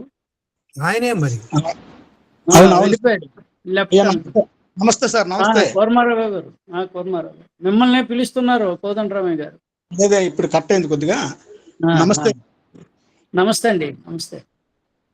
మరి కోదండరామయ్య గారు చెప్పినట్లయితే తెలుగు భాషకు మేము నిరంతరం పనిచేస్తూనే ఉన్నాం. ఈ మధ్య ఆంధ్రజ్యోతిలో కూడా తెలుగు మీడియం కొనసాగించాలని ఒక వార్త రాసాము. ఆ తర్వాత రాబోయే ఇంకా తెలుగు భాషా దినోత్సవం రోజు కూడా పిల్లల చేత పోటీలు పెట్టి చేస్తున్నాం. మరి ముఖ్యంగా విజయ భాస్కర్ గారికి మాకు తప్పం లేకపోయినా మేము ముందు తెలంగాంధ్ర జానపద గేయాలను పుస్తకం రాసి ఆయనకు పంపించాము. మామూలు పంపించాము, కానీ వెంటనే ఆయన స్పందించి ఫోన్ చేసి మీ పుస్తకానికి ఎంత ఖర్చు అయిందంటే ₹1,00,000 అయ్యింది అని చెప్పిన వెంటనే మీరు ప్రపోజల్ పంపించండి అని చెప్పి మేము 50,000 శాంక్షన్ చేస్తామని చెప్పి ఒక 30,000 వేశారు. ఆయనకు గుర్తు తెచ్చినప్పుడు ఏమో అయి ఉంటుంది, చాలా పుస్తకాలు వేస్తామని చెప్పి ఆయన పెద్ద మనసు చాటుకున్నారు. మరి ఆయన వీరకళింగం పుస్తకం అంబేద్కర్ యూనివర్సిటీలో హెచ్ఆర్లో ఆవిష్కరణ కూడా మేము జిహెచ్ఎల్ అందరం వెళ్ళాము. మరి ఒక అంకిత భావంతో భాష కానీ లేదా ఆయన సంచాలకులుగా చాలా పనులు చేశారని భావించడం కాదు, జరిగాయి. చాలా చాలా ధన్యవాదాలు. అయితే నాకు ఇప్పుడు ఒక సందేహం ఏంటంటే, ఇప్పుడు సింగపూరం అనేటువంటిది మన శ్రీకాకుళం దగ్గరలో ఉంది. నేను అంత అప్పుడు ఒకసారి వెళ్ళినప్పుడు చారిత్రకంగా అంత ఆలోచించలేదు. మీరు ఇప్పుడు అంటే చాలాసార్లు సింగపూరం రాజధాని అని వింటున్నాం, మీరు కూడా ఇప్పుడు చెప్పారు. అయితే అక్కడ ప్రస్తుతానికి ఇప్పుడు ఇప్పటికేమైనా ఆనవాళ్ళు ఏమైనా ఉన్నాయా, కట్టడాలు కానీ లేకపోతే? దంతపురంలో ఉన్నది కోట. మనకు ఆర్కియాలజీ వాళ్ళు తవ్వకాలు జరిగితే పెద్ద కోట బయటపడింది. ఇది దంతధాతు వెళ్ళిన దంతపురం ఉంది కదా మనకి, మన సరుబుజ్జిల మండలం పక్కన అక్కడ. అది సింగపురంలో ఏం లేదు. సింగపురం ఏమైందంటే చాలా బుద్ధుడి కాలం నాటిది. అది వంశధార పక్కన ఉంది కదా, వంశధారలో ఒక సందర్భంలో సునామీ వచ్చినప్పుడు బంగాళాఖాతంలో అవన్నీ మట్టి మిద్దులే ఆ రోజుల్లో, సింహబాహుడు కట్టించినటువంటి అదంతా పోయింది. తర్వాత విజయబాహుడు టైంలో అక్కడ సింహలానికి వెళ్ళి రాజ్యం స్థాపించడం అది జరిగింది తప్ప మనకి అది సింహపురమే ఆ రోజుల్లో విజయబాహుడు తాలూకా జన్మస్థలం అని చెప్పి చాలా గ్రంథాల్లో ఉంది. అది సింహలం గ్రంథాల్లో ఉంది. మన వాళ్ళు ఎవరు రాయలేదు. మన వాళ్ళు రాయటం, చరిత్రలో లిఖించడం అనేది, గ్రంథస్థం చేయడం అనేది తక్కువ కాబట్టి వాళ్ళ చరిత్రలో ఉంది. తర్వాత మన బెందాలం కృష్ణారావుకి బాగా తెలుసు. అక్కడి నుంచి డాక్టర్ అజిత్ సింఘ్యా అని చెప్పి ఒక ఆయన డాక్టర్ వచ్చి, అతను మా పూర్వరాజు అయినటువంటి విజయబాహుడు తాలూకా స్వగ్రామం ఎక్కడుంది భారతదేశంలో, ఆయన భారతదేశం అనేక ప్రాంతాలు తిరిగి మన సింగపురం వచ్చి ఆయన ఐడెంటిఫై చేసుకొని, ఇదే సింహపురము మా పూర్వరాజు తాలూకా జన్మస్థలం అని చెప్పి ఆ సింగపురం వీధుల్లో తిరిగి చాలా ఆనందంతో తలమునకలైనటువంటి సందర్భం. ఆయన ఫైండింగ్ సింహబాహు అని ఒక బుక్ రాశారు, 10 ఏళ్ళు అయింది. అందులో ఆయన వాళ్ళు వచ్చి రాశారు. అది అంచేత అది మనము ఇప్పటికేమీ ఆనవాళ్ళు లేకపోయినా కూడా లిటరరీ ఎవిడెన్సెస్ ఉన్నాయి. ఆర్కియలాజికల్ ఎవిడెన్సెస్ లేకపోయినా లిటరరీ ఎవిడెన్సెస్ చాలా ఉన్నాయి. అది ధన్యవాదాలు సార్. మన సంవ్య రమేష్ కూడా ఈ మధ్య వీడియోలు కొన్ని చేశారు అక్కడ తెలుగు వారితో కూడా చూడడం జరిగింది. ఈ సమాచారం అందించినందుకు మీకు ధన్యవాదాలు. నమస్తే సార్. నీకు ఖమ్మం నుంచి వెంకటేశ్వర్లు సార్. నమస్కారం సార్. నమస్తే. అయితే మనకి తెలుగులో ఇప్పుడున్న ప్రాబ్లం సమస్య ఏంటంటే సార్, సరళ గుణిత పదాలు మంచినే రాస్తున్నారు, చదువుతున్నారు సార్, కానీ ఒత్తు పదాలు రాయట్లేదు సార్, చదవట్లేదు కూడా, రెండు జరుగుతుంది. అయితే దీని మీద ఒక 10 years నుంచి దీని ఒక చిన్న పరిశోధన చేసింది సార్. కోదండరామి గారి పుస్తకం, కోదండరామి గారు నన్ను చాలా ఎంకరేజ్ చేశారు.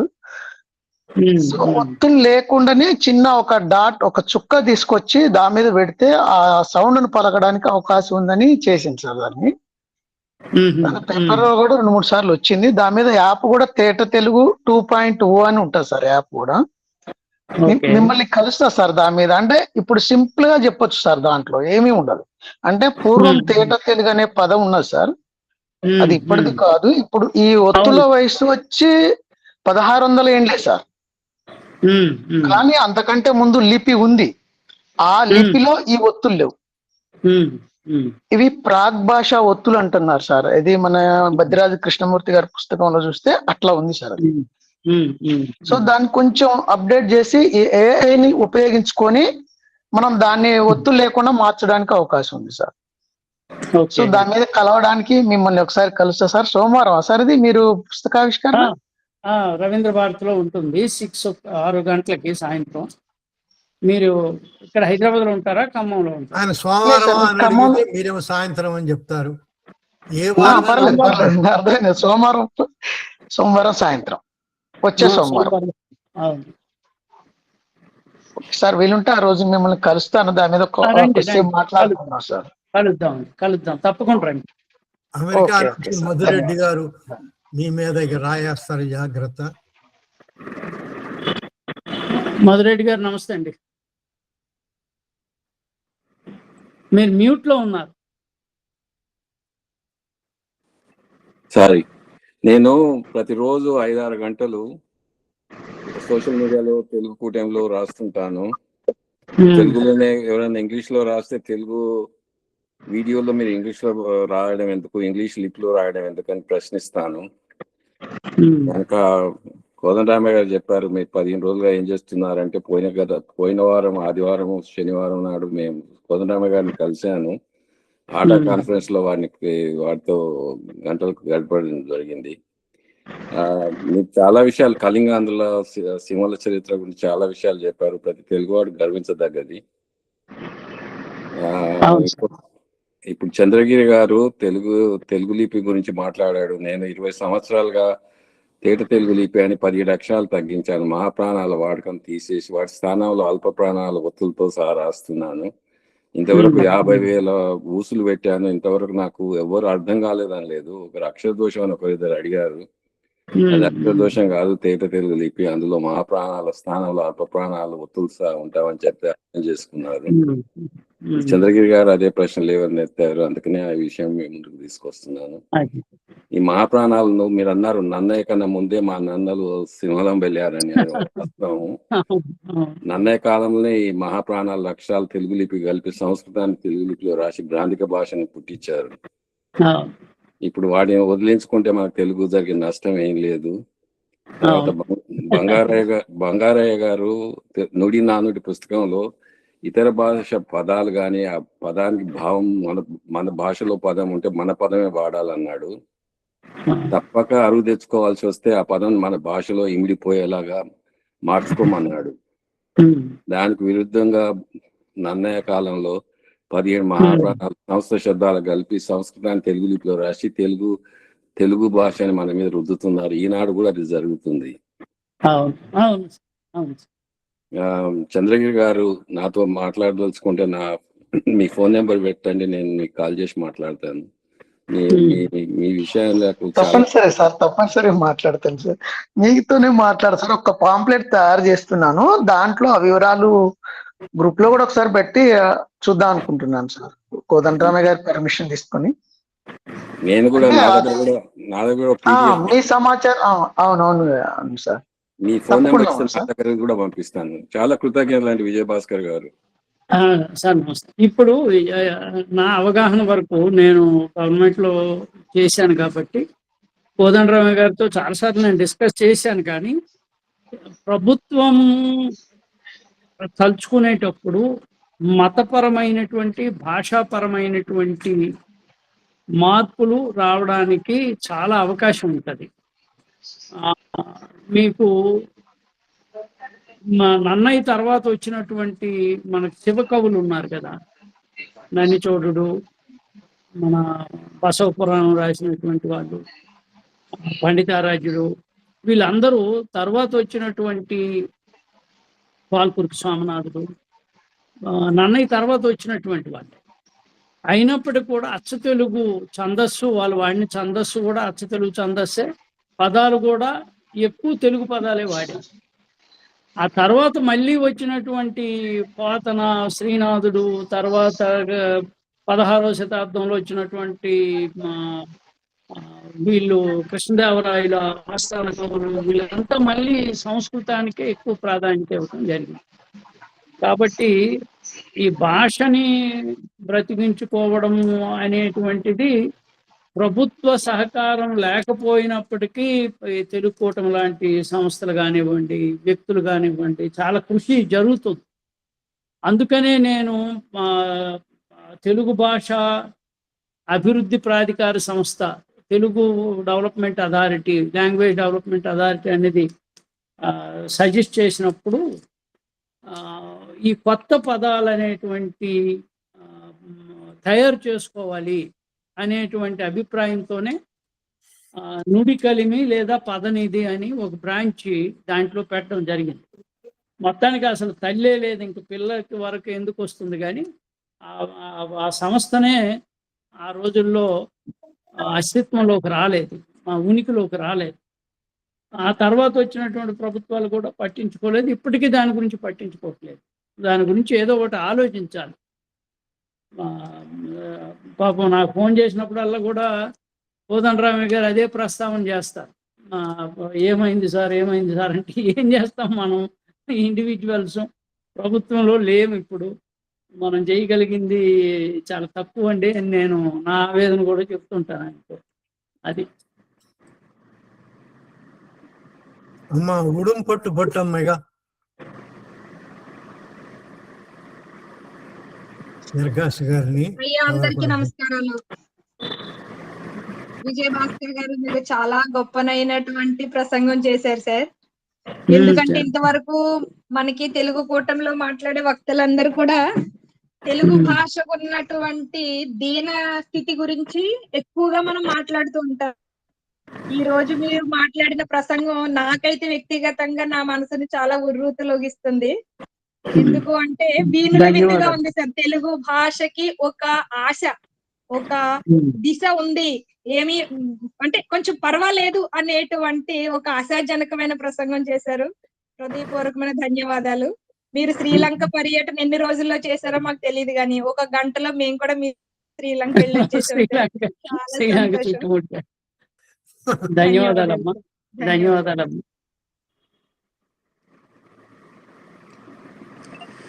పావల్ల మహేష్ గారు, నాగప్రస్ గారు ఏమైనా మాట్లాడతారా? నమస్కారం సార్. నమస్కారం. విజయభాస్కర్ గారు, నమస్కారం అండి. మీరు రచించిన వీరసింహళం ఎలా ఉందంటే ఒక పరిశోధన వ్యాసంగా అనిపిస్తున్నది. ఏ టు జెడ్ అంటే ఆ నుంచి హా వరకు అంతా మీరు క్షుణ్ణంగా సింహళం భాష, మన జాతీయత, మనకు తెలుగు వారికి ఉన్న సంబంధాన్ని చాలా చక్కగా వివరించారు. తెలుగు వారు కూడా నాయకులు, రాజులు, మనమే రాజులు. ఆ రోజుల్లో రాజ్యాలు పరిపాలించి ఈరోజు రాజ్యం లేకుండా చాలా దిగులు పడుతున్నాం. తెలుగు భాషకు తెలుగు కూటమి వారు చేస్తున్న పరిశోధన కానీ, వారు చేస్తున్న సహాయ సహకారాలు, వారు చేస్తున్న అభివృద్ధికి తెలుగు కూటమి కూడా ధన్యవాదాలు చెప్తున్నాను. ధన్యవాదాలండి. కాకర్ల నాగేశ్వరయ్య గారిని ఆయన మాట్లాడమంటాను, కానీ ఆయన మాట్లాడితే మనకి ఎవరికి తెలియదు. ఆయన తెలుగు మాటలే వాడతాడు, ఆ ఇబ్బందులు కొన్ని ఉంటాయి. మరి అయినా మాట్లాడితే మాట్లాడండి అయ్యా నాగేశ్వరయ్య గారు.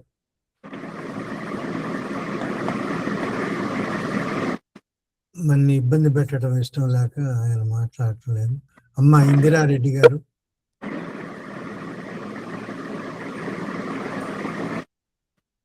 పావళ్ళ మహేష్. నేను వచ్చే వారం మాట్లాడతా. ఈ వారం నేనేం మాట్లాడలేను సార్. ఈసారి 4వ శనివారంలో నేను పాల్గొని మాట్లాడతా సార్.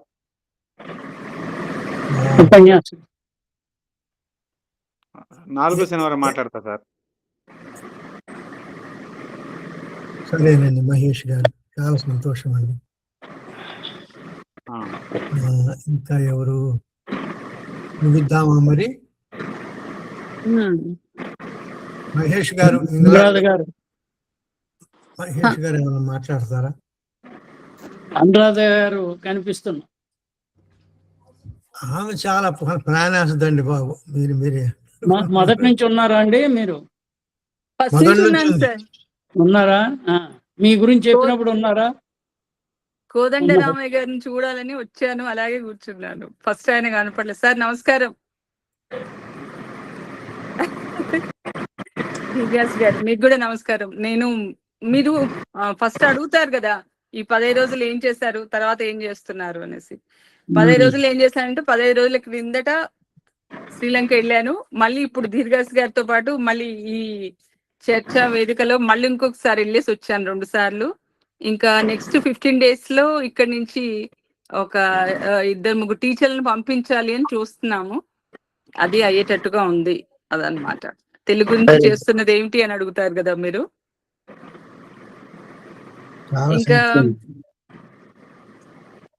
ఇంకా దీర్ఘాస్ గారు మొత్తం చెప్పారు. మీరు వాళ్ళ గురించి మాట్లాడారా? అక్కడ అంటే బ్రిటిష్ పీరియడ్ లో వెళ్ళిన తెలుగు వాళ్ళ గురించి మాట్లాడినట్టు వినపడలేదు నాకు. అంబుల్గం వాళ్ళ దగ్గరికి వెళ్ళాము. ఆ సభకు కూడా చాలా మంది వచ్చారు. చెప్పాను కదా. చెప్పారా? అంటే మసన్న వాళ్ళదే కాకుండా ఇక్కడ వీళ్ళు కూడా చాలా మంది వచ్చి మాట్లాడారు. వాళ్ళు కూడా తెలుగు నేర్చుకోవాలి అని అడిగారు. చెప్పండి. కానీ వాళ్ళు ఎవరు తెలుగు మాట్లాడడం లేదు. అంటే మనకు ఇప్పుడు మీరు మీ ప్రసంగంలో అంటే దీర్ఘాసు గారు చెప్పిన దాంట్లో ఎంత స్పష్టంగా ఉందన్నమాట. అక్కడ గత 2500 సంవత్సరాలుగా నిరాఘాటంగా నిరంతరంగా శ్రీలంకతో తెలుగు నేలకి డైరెక్ట్ సంబంధాలు ఉన్నాయి. కాకపోతే మనం ఎక్కడ కూడా అది మనకు ఇంతవరకు చేరలేదు. ఇక్కడ ఇలా 1-2 వేదికల్లో చెప్తూ ఉన్నాం కానీ కీర్తిశ్రీ అనే తెలుగు రాజు నాయకరాజు అక్కడ 29 ఏళ్ళు పరిపాలించారు. ఇప్పుడు క్యాండీలో ఉన్నటువంటి ఆలయాన్ని కట్టింది కూడా ఆయననే అన్నమాట. సో అక్కడ తిరుపతి లాంటిది అనమాట క్యాండీ బుద్ధ మాలిగ ఆలయం, దళిత మాలిగ ఆలయం అంటే. అక్కడ ఎంతో క్రమశిక్షణతో పూజలు చేస్తున్నారు, ఎవరినెవరు తోసుకోవట్లేదు, చాలా మంది వస్తుంటారు. అట్లాంటి ఆలయం అవన్నీ కూడా ఇప్పుడు ఆ దంతం బుద్ధ దంతం హేమమాలి ఎక్కడి నుంచి అయితే మన దంతపురం నుంచి తీసుకెళ్లి అక్కడ శ్రీలంకలో అంత పెద్ద ఆలయం కట్టారు అని సార్ ఇందాక చెప్పారు కదా. అలాంటి ఆలయం ఇప్పుడు ఇక్కడ ఉండింటే మన తెలుగు నేల మీద మనకు కూడా ఎంత ఇది ఉండేది, ఎంత ఫారిన్ రెవెన్యూ వచ్చేది, అవన్నీ కూడా ఉండేది. టూరిజం పరంగా కూడా బుద్ధుడి ఒక అంటే అమరావతి ఉంది, అన్ని ఉన్నాయి కానీ మన దగ్గర ఇప్పుడు ఏమీ లేనట్టుగా అయిపోయాం. అదొకటి నా బాధ అన్నమాట. సరే, దీని గురించి కూడా ఆలోచించాలి. నమస్కారం. నమస్కారం అమ్మా. ఇక ముగిద్దామా, ఇంకెవరైనా మాట్లాడతారా? చివరి అవకాశం. నేను మాట్లాడతానండి. అసలు గడిచిన 15 రోజుల్లో అయితే నేను బరంపురంలో మా కజిన్ ఉంటే తెలుగు పదాలు 2-3 అడిగి తెలుసుకున్నాను అంతే. అక్కడ తాతయ్య అంటాం కదండి, వాళ్ళు మా పితామహుడికి మాతామహుడికి ఇద్దరికి తాతయ్య అని వాడతాం కదా, వాళ్ళు నాన్నయ్య అంటారంట. నాన్న సైడ్ తాతయ్య. అదొకటి విచిత్రం అనిపించింది. అది మీకు మీ ప్రతులు ఎక్కడ దొరుకుతాయండి? ఇప్పుడు వీరకళింగం పుస్తకం ప్రతులు ఎక్కడ దొరుకుతాయండి? అంటే ఆయన గారి ఫోన్ సంఖ్యను నేను ఇస్తాను కావలసిన వాళ్ళకి. ఆ వివరాలు ఇక్కడ అంత సమయం వృధా అవుతుంది. నాకు నా నంబర్ తీసుకోండి, నేను పంపిస్తాను డీటెయిల్స్. తర్వాత మీలాగే మీరు ఇందాక ప్రసంగంలో వారం రోజులు వెళ్తే ఆ శ్రీలంకలో అహికుండికులు పదాలు తెలుస్తాయి అన్నారు కదా, అది అంటే అది ఒక టూరిస్ట్ లా వెళ్ళటం అని, లేకపోతే ఛానల్ ఏదైనా ఉందని, అంటే మన తెలుగు సంఘం ఏదైనా ఉంది వాళ్ళని అక్కడ తెలుగు సంఘం వాళ్ళ పిలుపు మేరకు వాళ్ళ ఆహ్వానం మేరకు వెళ్తే మనకు అన్ని చూపించడానికి వాటికి ఉంటారు. మనం ఏదో టూరిస్ట్ లాగా వెళ్తే దాని పర్పస్ వేరు కదా, ఆ ప్రయోజనం వేరు. తెలుగు వాళ్ళతో మనం కలిసి మాట్లాడాలంటే వాళ్ళ సహకారం ఉంటే బాగుంటుంది. అక్కడ తెలుగు సంఘం డీటెయిల్స్ కూడా పెడతారండి. సార్ ఒక్క మాట, మీరు అంటే ఒకసారి సార్ మాట్లాడినా కోదండరామ్ చెప్పండి. ఇప్పుడు మీరు అడిగిన ప్రశ్నకి ఇప్పుడు మనం టూరిస్టులుగా వెళ్ళొచ్చు. ఇప్పుడు మీరు ట్రింకోమలి గాని, క్యాండీ గాని, లేకపోతే అనురాధపుర, ఇలా ఏ టూరిస్ట్ ప్రదేశానికి వెళ్ళినా కూడా అక్కడ ఎవరైనా పాములను ఆడిస్తూ ఉన్నారనుకోండి, పాములు బుట్టలు పెట్టుకొని ఉంటారు, వాళ్ళ దగ్గరికి వెళ్ళి మీరు అన్న మీ పేరేమిటి అంటే తెలుగులో మాట్లాడతారు. అట్లాగే ట్రింకోమల్లికి వెళ్తే అక్కడ ఆడవాళ్ళు చాలా మంది ఇట్లా చిన్న చిన్న బుట్టలు పట్టుకొని అలా ఉంటారనమాట. వాళ్ళ దగ్గరికి వెళ్ళి ఏంటమ్మా నీ పేరు తెలుగు, నువ్వు తెలుగా అని అంటే అవునన్నా అని అంటారు. ఏంటంటే వాళ్ళు చేతి జోస్యం చెప్తూ ఉంటారనమాట. వాళ్ళు చెప్పే అంటే వృద్ధ మహిళలు, వాళ్ళందరూ కొద్దిగా పెద్దవాళ్ళు, వాళ్ళు చెప్పే జోస్యంని మన సింహలీలు చాలా బాగా నమ్ముతారనమాట. అందుకని వాళ్ళు అలా ఉంటారు.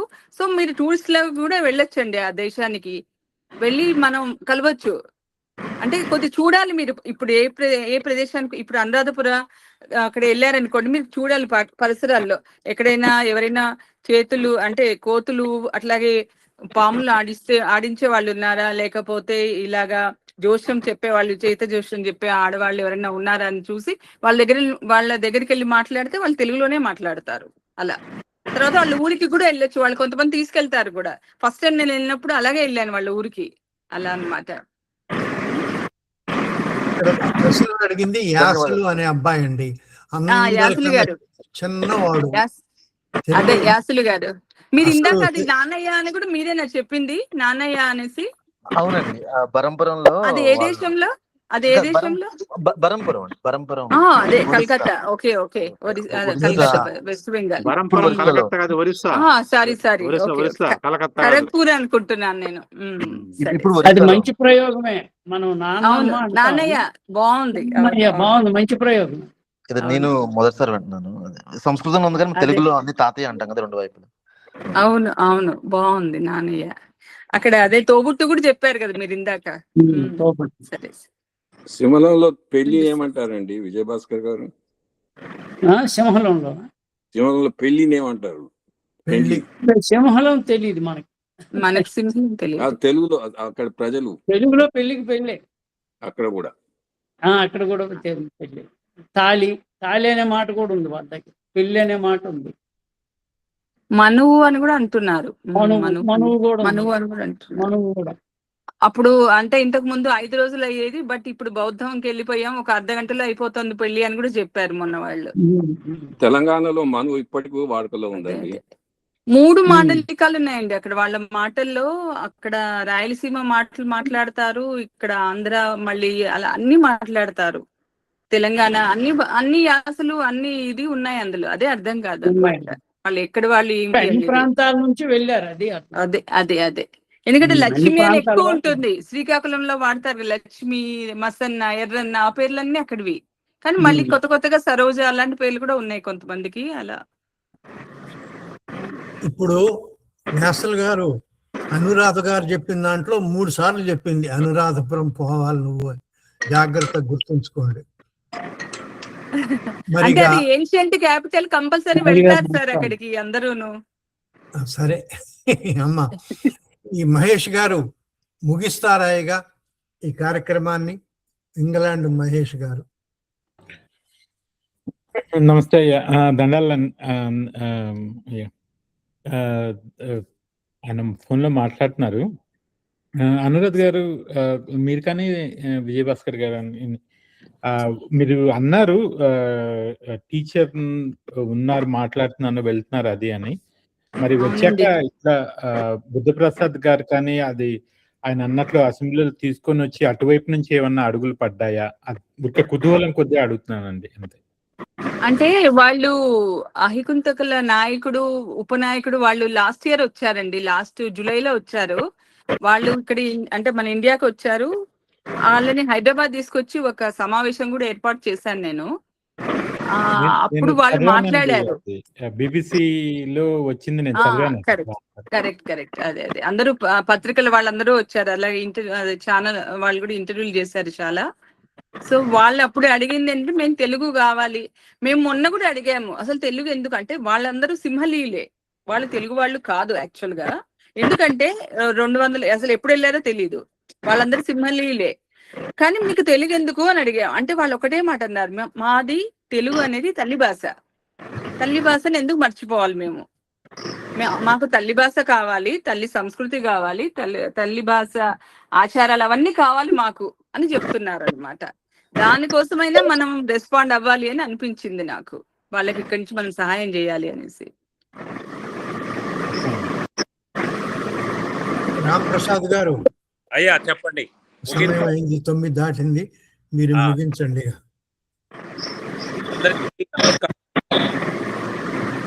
ఇప్పుడు మాట్లాడిన తీరు బట్టి విజయభాస్కర్ గారు మీ దగ్గర చప్పుడు వస్తుందండి. డిస్టర్బెన్స్ విజయభాస్కర్ గారు మ్యూట్ పెడితే మోగబోండి అయిపోయింది.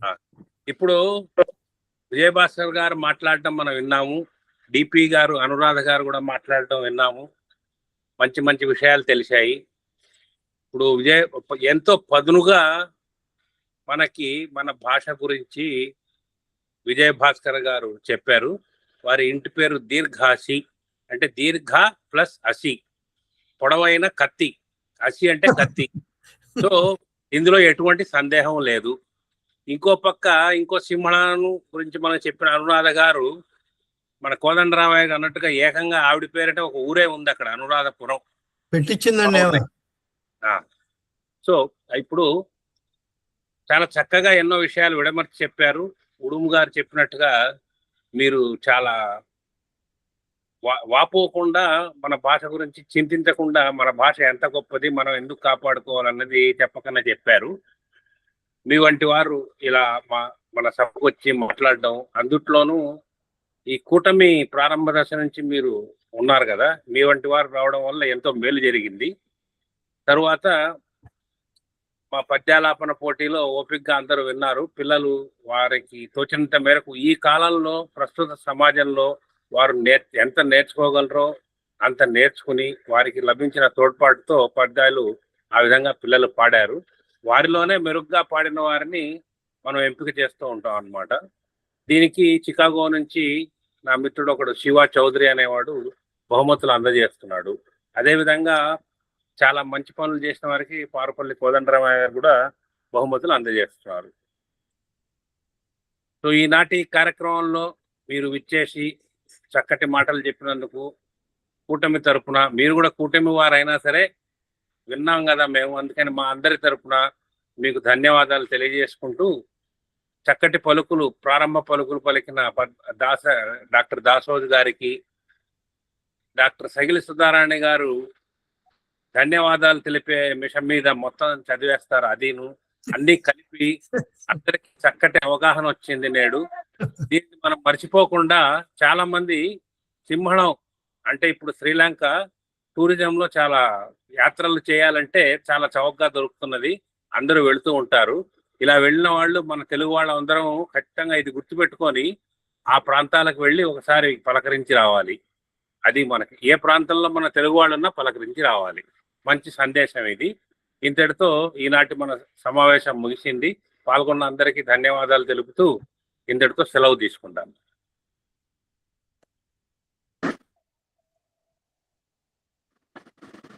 అందరికీ